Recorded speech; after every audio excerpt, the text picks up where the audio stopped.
Guys, ಇವತ್ ನಾವು ನೋಡಕ್ ಬಂದಿರೋದು ಒಂದು ಕುಂಫು ಮಾಸ್ಟರ್ ನ ಸ್ಟೋರಿಯನ್ನ. ಬಟ್ ಆದ್ರೆ ಇದೊಂದು ನಾರ್ಮಲ್ ಆದ ಸ್ಟೋರಿ ಎಲ್ಲ ಬದಲಾಗಿ ಕಾಮಿಡಿಯಿಂದ ತುಂಬಿರುವಂತಹ ಮೂವಿ ಆಗಿದೆ. ನಮ್ಮ ಹೀರೋ ಒಂದು ದೊಡ್ಡದಾದ ಕುಂಫು ಮಾಸ್ಟರ್ ಆಗ್ತಾನೆ ಅಂತ ಸೂಪರ್ ಆಗಿನೇ ಟ್ರೈನಿಂಗ್ ಅನ್ನ ಕೊಡ್ತಾರೆ. ಬಟ್ ಆದ್ರೆ ನಮ್ ಹೀರೋ ಯಾವಾಗ್ಲೂ ಸರಿಸರಿಯಾಗಿ ಫುಡ್ ಅನ್ನ ತಿನ್ಕೊಂಡು ಡುಮ್ಮ ಆಗ್ತಾನೆ. ಅಂಡ್ ಅದ್ರ ಜೊತೆಗೆ ಇವನು ಏನನ್ನೇ ಮಾಡಿದ್ರು ಕೂಡ ಬರೀ ಕಾಮಿಡಿಯಾಗಿನೇ ಕಾಣಿಸ್ತಿರುತ್ತೆ. ಅಷ್ಟೊಂದು ಮಟ್ಟಿಗೆ ಕೆಲ್ಸಕ್ಕೆ ಬಾರ್ದೇ ಇರುವ ವ್ಯಕ್ತಿ ಆಗಿರ್ತಾ ಇದ್ದಾನೆ ನಮ್ಮ ಹೀರೋ. ನಂತರ ಇವನ ಜೀವನದಲ್ಲಿ ಏನಾಗುತ್ತೆ ಏನೆಲ್ಲ ಮಾಡ್ತಾನೆ ಅನ್ನುವ ಒಂದು ಕ್ರೇಜಿ ಮೂವಿಯನ್ನೇ ನೋಡ್ತಾ ಇದೀವಿ. ವಿಡಿಯೋ ಮಾತ್ರ ನೆಕ್ಸ್ಟ್ ಲೆವೆಲ್ ನ ಕಾಮಿಡಿಯನ್ನ ಮಾಡಿದೆ. ಸೊ ಸ್ಕಿಪ್ ಅನ್ನ ಮಾಡದೆ ಕೊನೆವರೆಗೂ ನೋಡಿ. ಅಂದಾಗೆ ಮೂವಿಯ ಹೆಸರು ಬಂದು ಬೆವರ್ಲಿ ನಿಂಜಾ ಅಂತ. ಅಂಡ್ ವಿಡಿಯೋಗೆ ಹೋಗೋದಕ್ಕಿಂತ ಮುಂಚೆ ನೀವಿನ್ನ ಸಬ್ಸ್ಕ್ರೈಬ್ ಮಾಡಿಲ್ಲ ಅಂದ್ರೆ ನಮ್ಮ ಚಾನಲ್ ಅನ್ನ ಇವಾಗ್ಲೇ ಸಬ್ಸ್ಕ್ರೈಬ್ ಮಾಡ್ಕೊಳ್ಳಿ. ಸರಿ, ಓಕೆ, ಇನ್ನು ತಡವನ್ನ ಮಾಡದೆ ಇವತ್ತಿನ ವಿಡಿಯೋವನ್ನ ಶುರು ಮಾಡ್ಬಿಡೋಣ. ಓಪನಿಂಗ್ ಸೀನ್ ನಲ್ಲಿ ಕೆಲವೊಂದಷ್ಟು ನಿಂಜಾ ವಾರಿಯರ್ ಗಳನ್ನ ನಾವು ನೋಡ್ತೀವಿ. ಅಂಡ್ ಅವರು ಸಮುದ್ರದ ಕಡೆಯಲ್ಲಿ ಅವರ ಟ್ರೈನಿಂಗ್ ಅನ್ನ ಮಾಡ್ತಿರ್ಬೇಕಾದ್ರೆ ನೀರಿನ ಒಳಗಡೆಯಿಂದ ಒಂದು ಪೆಟ್ಟಿಗೆ ತೇಲ್ಕೊಂಡೇನೆ ಬರುತ್ತೆ. ಸೊ ಇದರ ಒಳಗಡೆ ಏನಿದೆ ಅಂತ ಎಲ್ಲಾ ವಾರಿಯರ್ ಗಳಿವೆ. ಅದನ್ನ ಓಪನ್ ಮಾಡಿ ನೋಡ್ಬೇಕಾದ್ರೆ ಬಿಳಿ ಬಣ್ಣದಲ್ಲಿರುವ ಒಂದು ಮಗುವನ್ನ ಪೆಟ್ಟಿಗೆ ಒಳಗಡೆ ಹಾಕಿ ಯಾರೋ ಬಿಟ್ಟಿದ್ದಾರೆ. ನಂತರ ಈ ವಿಷಯವನ್ನ ನಿಂಜಾ ವಾರಿಯರ್ಸ್ ಗಳ ಗುರುಗಳಾಗಿರುವ ಸೆನ್ಸೆ ಎನ್ನುವ ವ್ಯಕ್ತಿಗೆ ಹೇಳ್ಬೇಕಾದ್ರೆ ಅವರಿಗೆ ಒಂದು ವಿಷಯ ನೆನಪಾಗುತ್ತೆ. ಅಂದ್ರೆ ಹಲವಾರು ವರ್ಷಗಳ ಹಿಂದೆ ಒಂದು ಭವಿಷ್ಯವಾಣಿ ಇವರಿಗೆ ಕೇಳ್ತಿರುತ್ತೆ. ಕುಂಫು ಸಾಮ್ರಾಜ್ಯದಲ್ಲೇ ಅತ್ಯಂತ ಶಕ್ತಿಶಾಲಿಯಾದ ಯೋಧನಾಗ್ತಾನೆ ಅಂತ ಹೇಳಿರುತ್ತೆ. ಸೊ ಇವಾಗ ಈ ಮಗುವನ್ನ ನೋಡ್ಬೇಕಾದ್ರೆ ಶಕ್ತಿಶಾಲಿಯಾದ ಯೋಧ ಇವನೇನೆ ಅಂತ ತಿಳ್ಕೊಂಡು ಆ ಮಗುವನ್ನ ಇವರ ಆಶ್ರಮಕ್ಕಾಗಿನೇ ಎತ್ಕೊಂಡು ಬರ್ತಾರೆ. ಅದು ಅಲ್ಲದೆ ಆ ಮಗುವಿಗೆ ಆರು ಅಂತನೂ ಹೆಸರನ್ನ ಮಡುತ್ತಾರೆ. ನಂತರ ಇವನನ್ನ ಶಕ್ತಿಶಾಲಿಯಾದ ಯೋಧನನ್ನಾಗಿ ಮಾಡ್ಬೇಕು ಅಂತ ತುಂಬಾನೇ ಕಠಿಣವಾದ ಟ್ರೈನಿಂಗ್ ಅನ್ನ ಕೊಡೋದಿಕ್ಕಾಗಿನೇ ಶುರುವನ್ನ ಮಾಡ್ಕೋತಾರೆ. ಬಟ್ ಆದ್ರೆ ಟ್ರೈನಿಂಗ್ ಅನ್ನ ಕೊಡ್ತಾ ಇರ್ಬೇಕಾದ್ರೇನೆ ಗೊತ್ತಾಗುತ್ತೆ ನಮ್ಮ ಗುರುಗಳು ಯಾವ ಭವಿಷ್ಯವಾಣಿಯನ್ನ ನಂಬ್ಕೊಂಡು ಇವನನ್ನ ಕರ್ಕೊಂಡು ಬಂದಿದ್ರು ಆ ಭವಿಷ್ಯವಾಣಿ ಇವಾಗ ಸುಳ್ಳಾಗ್ತಾ ಇದೆ ಅನ್ನೋದಾಗಿ. ಯಾಕಂದ್ರೆ ಇವನು ಸರಿಸರಿಯಾಗಿ ಫುಡ್ ಅನ್ನ ತಿಂದು ಆನೆಯ ರೀತಿಯಾಗಿ ಬೆಳ್ಕೋತಾ ಇದ್ದಾನೆ. ಇನ್ನು ಟ್ರೈನಿಂಗ್ ನಲ್ಲಿ ಇವನು ಯಾವ ರೀತಿಯಾಗಿ ಕಲಿತಾ ಇದ್ದಾನೆ ಅಂತ ನೋಡಿದ್ರೆ ನಿಂಜಾ ಸ್ಕಿಲ್ ಗಳಲ್ಲಿ ಒಂದೇ ಒಂದು ಟೆಕ್ನಿಕ್ ಅನ್ನು ಕೂಡ ಇವನಿಗೆ ಕಲಿಯೋದಿಕ್ಕೆ ಆಗಿರ್ತಾ ಇಲ್ಲ. ಪ್ರತಿಯೊಂದರಲ್ಲೂ ಕೂಡ ಎಡ್ವರ್ಟ್ ಅನ್ನ ಮಾಡ್ತಾನೆ ಇರ್ತಾನೆ. ಬರೀ ಎಡ್ವರ್ಟ್ ಅನ್ನ ಮಾಡ್ದಿರೋ ಅಕ್ಕಪಕ್ಕದಲ್ಲಿರುವ ಬೇರೆ ಸ್ಟೂಡೆಂಟ್ ಗಳಿಗೆ ಕೂಡ ಯಾವಾಗ್ಲೂ ತೊಂದರೆಯನ್ನ ಕೊಡ್ತಾನೆ ಇರ್ತಾನೆ. ಈ ಕುಂಫು ಕರಾಟಿಯನ್ನ ಕಲಿಸೋದ್ರಲ್ಲಿ ತುಂಬಾನೇ ಕಠಿಣವಾದ ಟಾಸ್ಕ್ ಗಳನ್ನ ಕೊಡ್ತಾರೆ ಅಲ್ವಾ. ಸೊ ಅದೇ ರೀತಿಯಾಗಿ ಕಾದು ನಿಂತಿರುವ ಕೆಂಡಗಳ ಮೇಲೆ ಕೈಯನ್ನ ಇಡುವ ಟಾಸ್ಕ್ ಅನ್ನ ಕೊಡ್ತಾರೆ. ಅಂಡ್ ಎಲ್ಲಾ ಸ್ಟೂಡೆಂಟ್ ಗಳಿವೆ ಅದನ್ನ ಸೂಪರ್ ಆಗಿನೇ ಮಾಡಿ ಮುಗಿಸ್ತಿರ್ತಾರೆ. ಬಟ್ ಆದ್ರೆ ನಮ್ಮ ಹೀರೋವನ್ನ ನೋಡಿದ್ರೆ ಅದ್ರ ಮೇಲೇ ಕೂಡ ಇವನ ಫುಡ್ ಅನ್ನ ಬೇಯಿಸ್ಕೊಂಡು ಚೆನ್ನಾಗಿನೇ ತಿಂತಿರ್ತಾನೆ. ನಂತರ ಎಲ್ಲಾ ಸ್ಟೂಡೆಂಟ್ ಗಳಿವೆ ನಂಚಾಕ್ ಅನ್ನುವ ಒಂದು ವೆಪನ್ ಅನ್ನ ಬಳಸಿ ಮಾಸ್ ಆಗಿನೇ ಟ್ರೈನಿಂಗ್ ಅನ್ನ ತಗೋತಿರ್ಬೇಕಾದ್ರೆ ಅದನ್ನ ನೋಡುವ ನಮ್ಮ ಹೀರೋ, ನೀವೇನೋ ಟ್ರೈನಿಂಗ್ ಅನ್ನ ತಗೊಳ್ಳೋದು, ನಾನು ನಿಮ್ಗೆ ಕಲಿಸ್ಕೊಡ್ತೀನಿ ನೋಡಿ ಯಾವ ರೀತಿ ಇದನ್ನ ಯೂಸ್ ಮಾಡ್ಬೇಕು ಅಂತ ಮುಂದಕ್ಕಾಗಿನೇ ಬಂದು ಆ ನಂಚಾಕನ್ನ ಪ್ರೋನ ರೀತಿಯಾಗಿನೇ ಬಳಸೋದಿಕ್ಕಾಗಿನೇ ನೋಡ್ತಾನೆ. ಬಟ್ ಆದ್ರೆ ಆ ಚೈನಾ ಒಳಗಡೆಗೆ ಇವನೇ ಸಿಕ್ಕಾಕೊಂಡು ನೇಣಿಗೆ ಹಾಕೊಳ್ಳುವ ಸಿಚುವೇಶನ್ ಗೆ ಬಂದ್ಬಿಡ್ತಾನೆ. ಸೊ ಇದನ್ನ ನೋಡುವ ಬೇರೆ ಸ್ಟೂಡೆಂಟ್ ಗಳು ಬಂದು ಇವನನ್ನ ಬಿಡಿಸಿ ಪ್ರಾಣವನ್ನ ಕಾಪಾಡ್ತಾರೆ. ನೆಕ್ಸ್ಟ್ ಎಲ್ಲಾ ಸ್ಟೂಡೆಂಟ್ ಗಳಿಗೆ ಮತ್ತೊಂದು ಟಾಸ್ಕ್ ಅನ್ನ ಕೊಡ್ತಾರೆ. ಅಂಡ್ ಅದ್ರಲ್ಲಿ ಕುದಿತಾ ಇರುವ ನೀರಿನ ಒಂದು ಪಾತ್ರೆಯನ್ನ ಮೇಲಕ್ಕಾಗಿನೇ ಎತ್ತಿ ಹಿಡ್ಕೋಬೇಕು.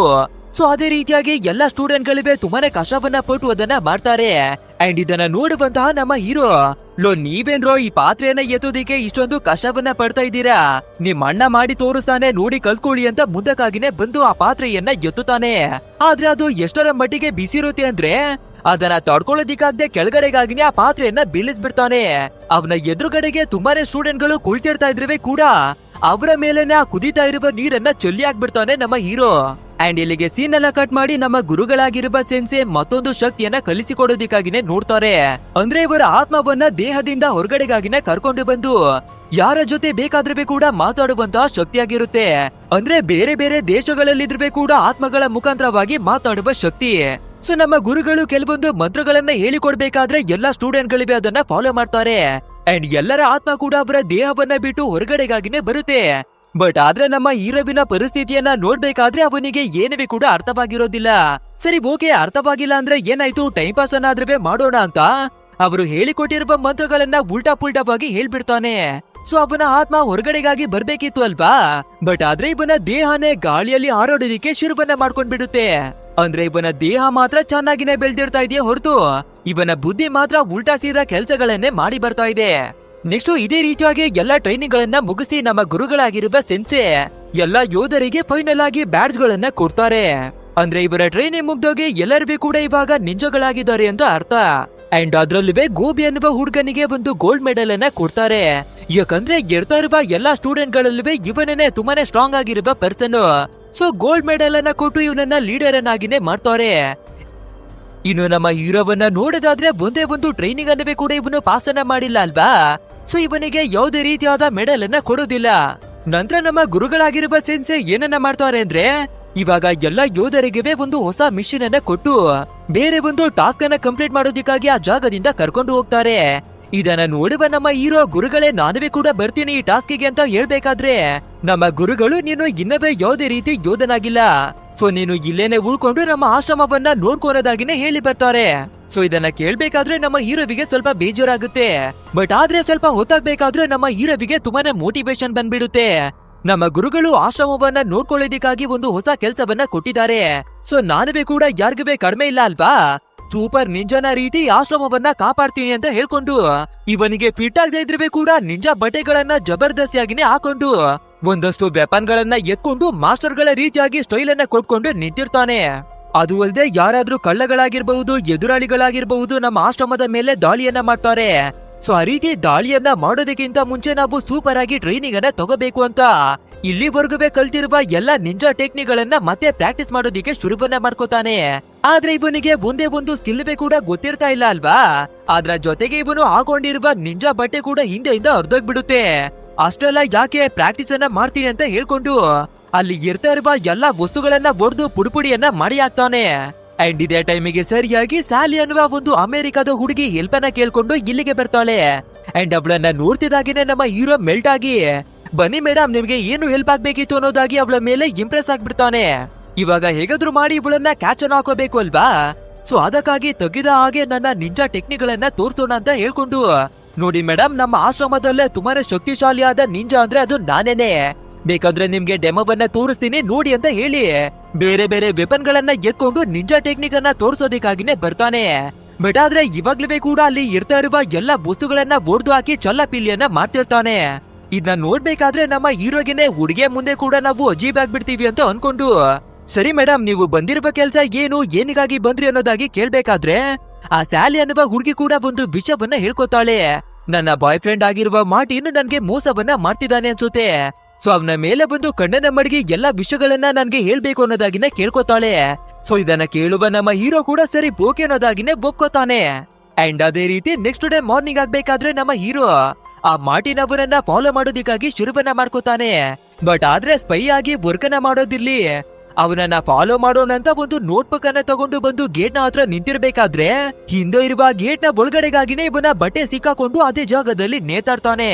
ನಂತರ ಇವಾಗ ನಾವು ಡೈರೆಕ್ಟ್ ಆಗಿ ಆ ಮನೆ ಒಳಗಡೆಗೆ ಹೋಗೋದಿಕ್ಕೆ ಆಗೋದಿಲ್ಲ ಅಂತ ಯೋಚಿಸಿ ಒಂದು ಬೋಟ್ ಅನ್ನ ಯೂಸ್ ಮಾಡ್ಕೊಂಡು ಆ ಬಿಲ್ಡಿಂಗ್ ಒಳಗಡೆಗೆ ನುಗ್ಗೋದಿಕ್ಕಾಗಿನೇ ಹೊರಟು ಬರ್ತಾನೆ.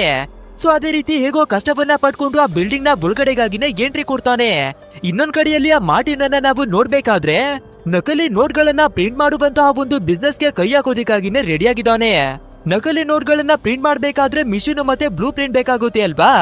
ಸೊ ಅದನ್ನ ತರೋದಿಕ್ಕಾಗಿ ಒಂದು ಏಜೆಂಟ್ ಗೆನೆ ಕೆಲಸವನ್ನ ಕೊಟ್ಟಿರ್ತಾನೆ. ಅಂಡ್ ಇವಾಗ ಏಜೆಂಟ್ ಕೂಡ ನೋಟ್ ಅನ್ನ ಪ್ರಿಂಟ್ ಮಾಡುವ ಮಷಿನ್ ಅನ್ನ ತಗೊಂಡು ಬರ್ತಾನೆ.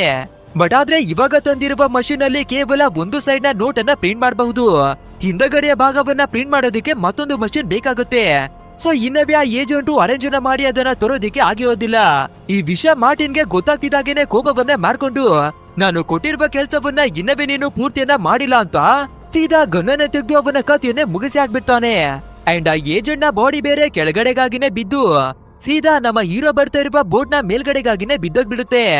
ಅಷ್ಟೇ ಅದನ್ನ ನೋಡ್ಬೇಕಾದ್ರೆ ಇವನ ಪರಿಸ್ಥಿತಿ ಹೇಗಿರ್ಬೇಡ, ಯಾಕಂದ್ರೆ ಇಲ್ಲಿವರೆಗೂ ನಾವು ದೊಡ್ಡ ನಿಂಜಾ ಅನ್ನೋದಾಗಿ ಹೇಳ್ಕೊಂಡು ಬರ್ತಾ ಇದ್ದಾನೆ ಅಷ್ಟೇ. ಬಟ್ ಆದ್ರೆ ರಿಯಾಲಿಟಿಯಲ್ಲಿ ನೋಡ್ಕೊಂಡ್ರೆ ಇವನು ದೊಡ್ಡ ಹೆದ್ರಪಕ್ಲ ಅಲ್ವಾ. ಸೊ ಫಟಾಫಟ್ ಅಂತ ಬೋಟ್ ಅನ್ನ ತಗೊಂಡು ಆ ಜಾಗದಿಂದ ಎಸ್ಕೇಪ್ ಆಗಿ ಬರೋದಿಕ್ಕಾಗಿನೇ ನೋಡ್ತಾನೆ. ಅಂಡ್ ಅದೇ ರೀತಿ ಆ ಬಿಲ್ಡಿಂಗ್ ಅನ್ನ ಬಿಟ್ಟು ಹೊರಗಡೆಗಾಗಿನೇ ಬರ್ತಿರ್ಬೇಕಾದ್ರೆ ಸಡನ್ ಆಗಿ ಪೊಲೀಸ್ನವರು ಕೂಡ ನಮ್ಮ ಹೀರೋವಿನ ಬೋಟ್ ಅನ್ನ ನೋಡ್ಬಿಡ್ತಾರೆ. ಅಂಡ್ ಅದ್ರಲ್ಲಿ ಬೇರೆ ಏಜೆಂಟ್ ನ ಬಾಡಿ ಇದ್ರ ಮೇಲೆನೆ ಬಿದ್ದಿದೆ ಅಲ್ವಾ. ಸೊ ನಮ್ಮ ಹೀರೋನೇ ಆ ಕೊಳ್ಳಿಯನ್ನ ಮಾಡ್ಬಿಟ್ಟಿದ್ದಾನೆ ಅನ್ನೋದಾಗಿನೇ ತಿಳ್ಕೊತಾರೆ. ಅಷ್ಟೇ ನಮ್ಮ ಹೀರೋವಿನ ಪರಿಸ್ಥಿತಿಯನ್ನ ಇವಾಗ ನಾವು ಯೋಚನೆ ಕೂಡ ಮಾಡೋದಿಕ್ಕೆ ಆಗೋದಿಲ್ಲ. ಈ ಕಡೆ ನೋಡಿದ್ರೆ ಬಾಡಿ ಬಿದ್ದಿದೆ, ಆ ಕಡೆ ನೋಡಿದ್ರೆ ಪೊಲೀಸ್ನವರು ಹಿಂದೆ ಬಿದ್ದಿದ್ದಾರೆ. ಸೊ ಹೇಗಾದ್ರೂ ಮಾಡಿ ನಾವಿವ್ರಿಂದ ಬಚಾವಾಗ್ಲೇಬೇಕು ಅಂತ ಕಷ್ಟವನ್ನ ಪಟ್ಟು ಒಂದು ಕಸದ ಬುಟ್ಟಿ ಒಳಗಡೆ ಬಂದು ಬಚ್ಚಿಟ್ಕೋತಾನೆ. ಆ ನಂತರ ತುಂಬಾನೇ ಹೊತ್ತು ಅದೇ ಜಾಗದಲ್ಲಿ ಬಚ್ಚಿಟ್ಕೊಂಡು ಫೈನಲ್ ಆಗಿ ಎಸ್ಕೇಪ್ ಆಗಿನೇ ಬರ್ತಾನೆ. ಅಂಡ್ ಟೊಮೊಟೊ ಸಾಸು ಕೊಳಚೆ ಎಲ್ಲವನ್ನ ಮೈಗೆಲ್ಲ ತುಂಬಿಕೊಂಡು ನಮ್ಮ ಹೀರೋ ಹೊರಗಡೆಗಾಗಿನೇ ಬಂದು ವಾಪಸ್ಸು ಗುರುಕುಲಕ್ಕೆನೆ ಹಿಂತಿರುಗಿ ಬರ್ತಾನೆ. ಅಂಡ್ ಅಲ್ಲಿ ಬರ್ಬೇಕಾದ್ರೆ ನಮ್ಮ ಗುರುಗಳು ಏನೋ ಡುಮ್ಮ ಏನೋ ನಿನ್ನ ಪರಿಸ್ಥಿತಿ ಅಂತ ಕೇಳ್ಬೇಕಾದ್ರೆ ನಡೆದಿರುವ ಎಲ್ಲಾ ವಿಷಯವನ್ನ ನಮ್ಮ ಗುರುಗಳಿಗಾಗಿನೇ ಹೇಳ್ಕೊತಾನೆ. ಅಂಡ್ ಇದನ್ನೆಲ್ಲ ಕೇಳ್ಬೇಕಾದ್ರೆ ನಮ್ಮ ಗುರುಗಳು ನಿನ್ನನ್ನ ಮೂರ್ಖ ಮಾಡಿದ್ದಾರೆ ಕಣೋ, ಒಂದು ಹುಡುಗಿ ಬಂದು ನಿನ್ನನ್ನ ಕರ್ದ ಕೂಡ್ಲೆ ನೀನು ಅವಳ ಹಿಂದಿಯಾಗಿನೇ ಹೊರಟೋಗ್ಬಿಟ್ಯಾ, ನಿಜಕ್ಕೆ ನೀನು ದಡ್ಡನಾಗಿದ್ಯಾ ಕಣೋ ಅನ್ನೋದಾಗಿನೇ ಬೈತಿರ್ತಾರೆ. ಬಟ್ ಆದ್ರೆ ನಮ್ಮ ಹೀರೋ ಆ ಹುಡುಗಿಯನ್ನ ತುಂಬಾನೇ ಇಷ್ಟವನ್ನ ಪಟ್ಬಿಟ್ಟಿದ್ದಾನೆ ಅಲ್ವಾ, ಆದ್ರಿಂದ ನಾನು ಅಮೆರಿಕಾಗೆ ಹೋಗಿ ಸ್ಯಾಲಿ ಅವಳನ್ನ ಮತ್ತೆ ಹುಡುಕ್ತೀನಿ ಅನ್ನೋದಾಗಿನೇ ಹೇಳ್ಕೊತಾನೆ. ಸೊ ಇದನ್ನ ಕೇಳಿ ಇನ್ನವೇ ಕೋಪವನ್ನ ಮಾಡ್ಕೊಳ್ಳುವ ನಮ್ಮ ಗುರುಗಳು, ಲೋ ತಮ್ಮ ನಿನಗೆ ಅಮೆರಿಕ ಅಂದ್ರೆ ಏನು ಅಂತಾನೆ ಗೊತ್ತಿರ್ತಾ ಇಲ್ಲ, ಇನ್ನು ಅಲ್ಲಿ ಹೋಗಿ ಆ ಹುಡುಗಿಯನ್ನ ಯಾವ ರೀತಿಯಾಗಿನೋ ಹುಡುಕಿ ಅನ್ನೋದಾಗಿ ಕೇಳ್ಬೇಕಾದ್ರೆ ಗುರುಗಳೇ ನೀವು ಟೆನ್ಷನ್ ಅನ್ನ ತಗೊಳ್ಬೇಡಿ ಅಂತ ಒಂದು ಕಾರ್ಡ್ ಅನ್ನ ತೆಗೆದು ತೋರಿಸ್ತಾನೆ. ಅಂದ್ರೆ ಆ ಸೆಲಿ ನಮ್ಮ ಹೀರೋವಿಗೆ ವಿಸಿಟಿಂಗ್ ಕಾರ್ಡ್ ಅನ್ನ ಕೊಟ್ಟು ಹೋಗಿದ್ದಾಳೆ. ನೋಡ್ತಾ ಇರಿ ಗುರುಗಳೇ, ಆ ಹುಡುಗಿಯನ್ನ ಹುಡುಕಿ ಅವಳ ಕಷ್ಟದಿಂದ ಹೊರಗಡೆಗಾಗಿನೇ ಕರ್ಕೊಂಡು ಬರ್ತೀನಿ ಅಂತ ಹೇಳ್ಕೊತಾನೆ. ಅಂಡ್ ಅದೇ ರೀತಿ ನೆಕ್ಸ್ಟ್ ಡೇ ಮಾರ್ನಿಂಗ್ ಆಗ್ಬೇಕಾದ್ರೆ ನಮ್ಮ ಹೀರೋ ಇಲ್ಲಿ ಇರ್ತಾ ಇರುವ ಫ್ರೆಂಡ್ಸ್ ಗಳು, ನಿಂಜಗಳು, ಗುರುಗಳು ಎಲ್ಲರಿಗೂ ಕೂಡ ಬಾಯನ್ನ ಹೇಳ್ತಾನೆ. ಅಂಡ್ ನಮ್ಮ ಗುರುಗಳಿಗೆ ಕೂಡ ಬಾಯನ್ನ ಹೇಳೋದಿಕ್ಕೆ ಬರ್ಬೇಕಾದ್ರೆ, ಸರಿ ಓಕೆ ಯಾವ್ದೋ ಒಂದು ಕೆಲ್ಸವನ್ನ ಮಾಡೋದಕ್ಕಾಗಿ ಹೋಗ್ತಾ ಇದ್ಯಾ, ನಿನಗೆ ಕಷ್ಟ ಬಂದಾಗ ಬಳಕೆಗೆ ಬರ್ಲಿ ಅಂತ ಕೆಲವೊಂದಷ್ಟು ಚಿನ್ನದ ನಾಣ್ಯಗಳನ್ನ ಕೊಟ್ಟಿ ಕಳಿಸ್ತಾರೆ. ಫೈನಲಿ ನಮ್ಮ ಹೀರೋ ಆ ಜಾಗವನ್ನ ಬಿಟ್ಟು ಅವನ ಮಿಷನ್ ಗಾಗಿನೇ ಹೊರಟು ಬರ್ತಾನೆ.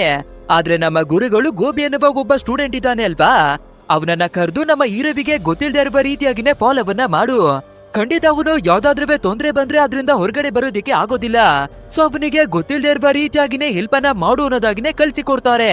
ಈ ಕಡೆ ನಮ್ಮ ಹೀರೋವನ್ನ ನೋಡ್ಬೇಕಾದ್ರೆ ದೊಡ್ಡ ಪೈಲ್ವಾನ್ನ ರೀತಿಯಾಗಿನೇ ಮಾಸ್ ಆಗಿನೇ ಏರ್ಪೋರ್ಟ್ ನ ಒಳಗಡೆಗೆ ಎಂಟ್ರಿಯನ್ನ ಕೊಡ್ತಾನೆ. ಅಂಡ್ ಅದೇ ರೀತಿ ಒಂದು ಮೆಟಲ್ ಡಿಟೆಕ್ಟರ್ ಅನ್ನ ಕ್ರಾಸ್ ಮಾಡಿ ಬರ್ತಿರ್ಬೇಕಾದ್ರೆ ಆ ಮಷೀನು ಜೋರಾಗಿನೇ ಸೈರನ್ ಮಾಡೋದಿಕ್ಕೆ ಶುರುವನ್ನ ಮಾಡ್ಕೊಂಡ್ ಬಿಡುತ್ತೆ. ಸೊ ಏನಿದೆ ನಿನ್ನ ಹತ್ರ ತೆಗೆದು ತೋರ್ಸೋನೋದಾಗಿ ಎಲ್ಲರೂ ಕೇಳ್ಬೇಕಾದ್ರೆ ನಮ್ಮ ಹೀರೋ ನಂಚಾಕು, ಚಾಕು, ಚೂರಿ, ಕತ್ತಿ ಎಲ್ಲವನ್ನುವೇ ಎತ್ಕೊಂಡು ಬಂದಿದ್ದಾನೆ. ಇದನ್ನ ನೋಡುವಂತ ಸೆಕ್ಯೂರಿಟಿ ಗಾರ್ಡ್ಗಳು ಆ ಎಲ್ಲಾ ವೆಪನ್ ಗಳನ್ನ ಕಿತ್ಕೊಂಡು ಸೈಲೆಂಟ್ ಆಗಿ ಹೋಗ್ತೀನಿ ಅಂದ್ರೆ ಮಾತ್ರ ನಮ್ಮ ಫ್ಲೈಟಿನ ಒಳಗಡೆ ಬಾ ಅನ್ನೋದಾಗಿನೇ ತೊಳ್ಳಿ ಕರ್ಕೊಂಡು ಬರ್ತಾರೆ. ಸರಿ ಓಕೆ ಅಂತ ನಮ್ಮ ಹೀರೋ ಕೂಡ ಫ್ಲೈಟಿನಲ್ಲಿ ಬಂದು ಕುಳಿತಿರ್ಬೇಕಾದ್ರೆ ಇವನ ಪಕ್ಕದ ಸೀಟ್ ನಲ್ಲಿ ಒಂದು ಚಿಕ್ಕ ಹುಡುಗ ಕುಳಿತಿರ್ತಾನೆ. ಆದ್ರೆ ನಮ್ಮ ಹೀರೋ ತಲೆಯಾಟೆಯನ್ನ ಮಾಡ್ಲೇಬೇಕು ಅಲ್ವಾ, ಸೊ ಆ ಹುಡುಗನ ಹತ್ರ ಮಾತಾಡೋದಿಕ್ಕೆ ಶುರುವನ್ನ ಮಾಡ್ಕೋತಾನೆ. ನೋಡು ತಮ್ಮ, ನಾನು ಒಂದು ಸೀಕ್ರೆಟ್ ಆದ ಮಿಷನ್ ಕಂಪ್ಲೀಟ್ ಮಾಡೋದಿಕ್ಕಾಗಿ ಅಮೆರಿಕಾಗೆ ಹೋಗ್ತಾ ಇದ್ದೀನಿ, ಅದನ್ನ ಯಾರಾದ್ರೂ ತೊಳೆಯೋದಿಕ್ಕೆ ಮಧ್ಯಕ್ಕೆ ಬಂದ್ರೆ ಅವರ ಖಾತೆಯನ್ನ ಮುಗಿಸ್ಬಿಡ್ತೀನಿ, ಯಾಕಂದ್ರೆ ನಾನೊಬ್ಬ ದೊಡ್ಡ ನಿಂಜಾ ವಾರಿಯರ್, ಒಂದ್ ವೇಳೆ ನೀನ್ ಬಂದ್ರೆ ಕೂಡ ನಿನ್ನನ್ನ ಅಲ್ಲೇನೆ ಕಚ್ಚಕ್ ಅನ್ನಿಸ್ಬಿಡ್ತೀನಿ ಅನ್ನೋದಾಗಿನೇ ಮಾತಾಡ್ತಾನೆ. ಬಟ್ ಆದ್ರೆ ಇದನ್ನೆಲ್ಲ ಕೇಳ್ಬೇಕಾದ್ರೆ ಚಿಕ್ಕ ಹುಡುಗನಿಗೆ ತುಂಬಾನೇ ಭಯವಾಗ್ಬಿಡುತ್ತೆ. ಸೊ ಆ ಹುಡುಗ ಸೀದಾ ಅವನ ಫಾದರ್ನ ಹತ್ರಕ್ಕಾಗಿನೇ ಬಂದು ಆ ಡುಮ್ಮನನ್ನ ಭಯವನ್ನ ಪಡಿಸ್ತಾ ಇದ್ದಾನೆ ಅಂತ ಎಲ್ಲವನ್ನ ಹೇಳ್ಕೊಂಡ್ಬಿಡುತ್ತೆ. ಅಷ್ಟೇ ಆ ಮಗುವಿನ ಫಾದರು ಸೀದಾ ನಮ್ಮ ಹೀರೋವಿನ ಹತ್ರಕ್ಕಾಗಿನೇ ಬಂದು, ಏನೋ ಡುಮ್ಮ, ನನ್ನ ಮಗುವನ್ನ ಎದುರಿಸುವಷ್ಟು ಧೈರ್ಯವಿದ್ಯಾ, ತಗೋ ಅಂತ ಮುಖದ ಮೇಲೆ ಒಂದು ಪಂಚನ್ನ ಕೊಡ್ತಾರೆ. ಅಷ್ಟೇ ನಮ್ಮ ಹೀರೋವಿನ ಮೂಗಿನಿಂದ ರಕ್ತವೆಲ್ಲ ಚೊಟ್ಟೋದಿಕ್ಕೆ ಶುರುವಾಗ್ಬಿಡುತ್ತೆ. ಅಂಡ್ ಇವಾಗ ನಮ್ಮ ಹೀರೋ ಬಾಯನ್ನ ಮುಚ್ಕೊಂಡು ಟ್ರಾವೆಲ್ ಅನ್ನ ಕಂಪ್ಲೀಟ್ ಮಾಡಿ ಮುಗಿಸ್ತಾನೆ. ಸೊ ಮೂಗಿನಿಂದ ರಕ್ತ ಇನ್ನವೇ ಚೋರ್ತಾ ಇದೆ ಅಲ್ವಾ, ಅದು ನಿಂತ್ಕೊಳ್ಳಿ ಅಂತ 2 ಪೇಪರ್ ಅನ್ನ ಹೊಡೆದು ಮೂಗಿನ ಒಳಗಡೆಗೆ ಹಾಕೊಂತಾನೆ. ಆ ನಂತರ ಏರ್ಪೋರ್ಟ್ ನಿಂದ ಹೊರಗಡೆಗಾಗಿನೇ ಬಂದು ಒಂದು ಟ್ಯಾಕ್ಸಿಯನ್ನವೇ ಕೂಡ ಬುಕ್ ಅನ್ನ ಮಾಡ್ಕೋತಾನೆ. ಅಂಡ್ ಆ ಟ್ಯಾಕ್ಸಿ ಡ್ರೈವರು ಒಂದೇ ನಿಮಿಷ ಕಾರ್ನಲ್ಲಿ ಕುಳಿತೀರಿ ಅನ್ನೋದಾಗಿ ಹೊರಗಡೆಗಾಗಿನೇ ಹೋಗ್ತಾನೆ. ಸೊ ನಮ್ಮ ಹೀರೋ ಸರಿ ಓಕೆ ಅಂತ ಕಾರಿನ ಒಳಗಡೆನೆ ಕುಳಿತ್ಕೊಂಡು ಸೀಟ್ ಬೆಲ್ಟ್ ಅನ್ನ ಹಾಕೊಳ್ಳೋಣ ಅನ್ನೋದಾಗಿನೇ ನೋಡ್ತಾನೆ. ಅಂಡ್ ಸೀಟ್ ಬೆಲ್ಟ್ ಯಾವಾಗ್ಲೂ ಟೈಟ್ ಆಗಿ ಇರೋದ್ರಿಂದ ಇವನ ಕೂತಿಗೆನ ಎಳೆದ್ ಬಿಡುತ್ತೆ. ಅಷ್ಟೇ ಇದ್ರ ಬಗ್ಗೆ ನಮ್ಮ ಹೀರೋವಿಗೆ ಗೊತ್ತಿಲ್ಲದೆ ಇರೋದ್ರಿಂದ ಯಾರೋ ಹಿಂದುಗಡೆಯಿಂದ ನಮ್ಮ ಪ್ರಾಣವನ್ನ ತೆಗೆಯೋದಿಕ್ಕಾಗಿ ನೋಡ್ತಾ ಇದ್ದಾರೆ ಅಂತ ತಿಳ್ಕೊಂಡು ಒಂದು ಚಾಕುವನ್ನ ತೆಗೆದು ಎರ್ರ ಬಿರಿಯಾಗಿ ಚುಚ್ಚೋದಿಕ್ಕಾಗಿನೇ ನೋಡ್ತಾನೆ. ಸರಿ ಓಕೆ ಅಂತ ಇದೆಲ್ಲದ್ರಿಂದ ತಪ್ಪಿಸ್ಕೊಂಡು ಆ ಸ್ಯಾಲಿ ಕೊಟ್ಟಿರುವ ಲೊಕೇಶನ್ ಅನ್ನ ನೋಡ್ಕೊಂಡು ಸೀದಾ ಹೋಟೆಲ್ ಕಡೆಗಾಗಿನೇ ಹೊರಟು ಬರ್ತಾನೆ. ಅಂಡ್ ಇನ್ನೊಂದ್ ಕಡೆಯಲ್ಲಿ ಒಂದು ಸೂಟ್ ಕೇಸ್ ಅನ್ನ ನೋಡ್ಬೇಕಾದ್ರೆ ನಮ್ಮ ಗೋಬಿ ಕೂಡ ಫಾಲೋವನ್ನ ಮಾಡಿ ಬರ್ತಾನೆ ಇದ್ದಾನೆ. ಈ ಕಡೆ ನಮ್ಮ ಹೀರೋ ಲೊಕೇಶನ್ ಅನ್ನ ಫಾಲೋವನ್ನ ಮಾಡ್ಕೊಂಡು ಒಂದು ಹೋಟೆಲ್ ಒಳಗಡೆಗಾಗಿನೇ ಬರ್ತಾನೆ. ಅಂಡ್ ರಿಸೆಪ್ಷನಿಸ್ಟ್ ಅವರ ಹತ್ರಕ್ಕಾಗಿನೇ ಬಂದು, ನಾನು ಸ್ಯಾಲಿ ಅನ್ನುವ ಹುಡುಗಿಯನ್ನ ಹುಡಿಕೊಂಡು ಬಂದಿದ್ದೀನಿ, ಸೊ ಅವಳು ಎಲ್ಲಿದ್ದಾಳೆ ಅನ್ನೋದಾಗಿನೇ ಕೇಳ್ತಾನೆ. ಬಟ್ ಆದ್ರೆ ಆ ರಿಸೆಪ್ಷನಿಸ್ಟ್ ಸ್ಯಾಲಿ ಅನ್ನುವ ಹುಡುಗಿ ಇಲ್ಲಿ ಯಾರುವೇ ಇಲ್ಲ ಸರ್ ಅಂತ ಹೇಳ್ಕೊತಾನೆ. ಸೊ ಇವಾಗ ನಮ್ಮ ಹೀರೋ ಉಳ್ಕೊಳ್ಳೋದಿಕ್ಕೆ ಒಂದು ಜಾಗ ಕೂಡ ಬೇಕು ಅಲ್ವಾ, ಆದ್ರಿಂದ ನಮ್ಮ ಗುರುಗಳು ಕೊಟ್ಟಿರುವ ಎಲ್ಲಾ ಚಿನ್ನದ ಕಾಯಿನ್ ಗಳನ್ನ ಯೋಚನೆ ಕೂಡ ಮಾಡ್ದಿರಾ ಎಲ್ಲಾ ಕಾಯಿನ್ ಗಳನ್ನ ಈ ರಿಸೆಪ್ಷನಿಸ್ಟ್ಗೆ ಕೊಟ್ಟು ಒಂದು ರೂಮ್ ಅನ್ನ ರೆಂಟಿಗಾಗಿನೇ ತಗೋತಾನೆ. ನಂತರ ಜೋಯಿ ಎನ್ನುವ ಒಬ್ಬ ಸ್ಟಾಫ್ ನಮ್ಮ ಹೀರೋವನ್ನ ಕರ್ಕೊಂಡು ರೂಮಿನ ಒಳಗಡೆಗಾಗಿನೇ ಬರ್ತಾನೆ.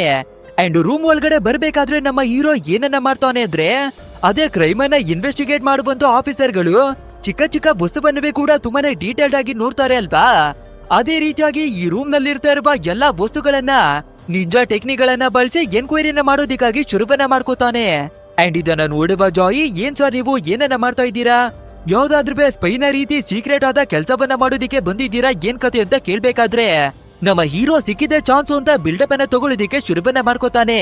ನೋಡು ತಮ್ಮ, ಸಣ್ಣ ಪುಟ್ಟ ಕೆಲಸಗಳನ್ನ ಮಾಡೋದಿಕ್ಕಾಗಿ ಬಂದಿಲ್ಲ, ಅಣ್ಣ ಬಾಂಡು ಒಂದು ದೊಡ್ಡದಾದ ನಿಂಜಾ ವಾರಿಯರ್ ಕಣೋ ಅಂತ ಬಿಲ್ಡಪ್ ಅನ್ನ ತಗೋತಾನೆ.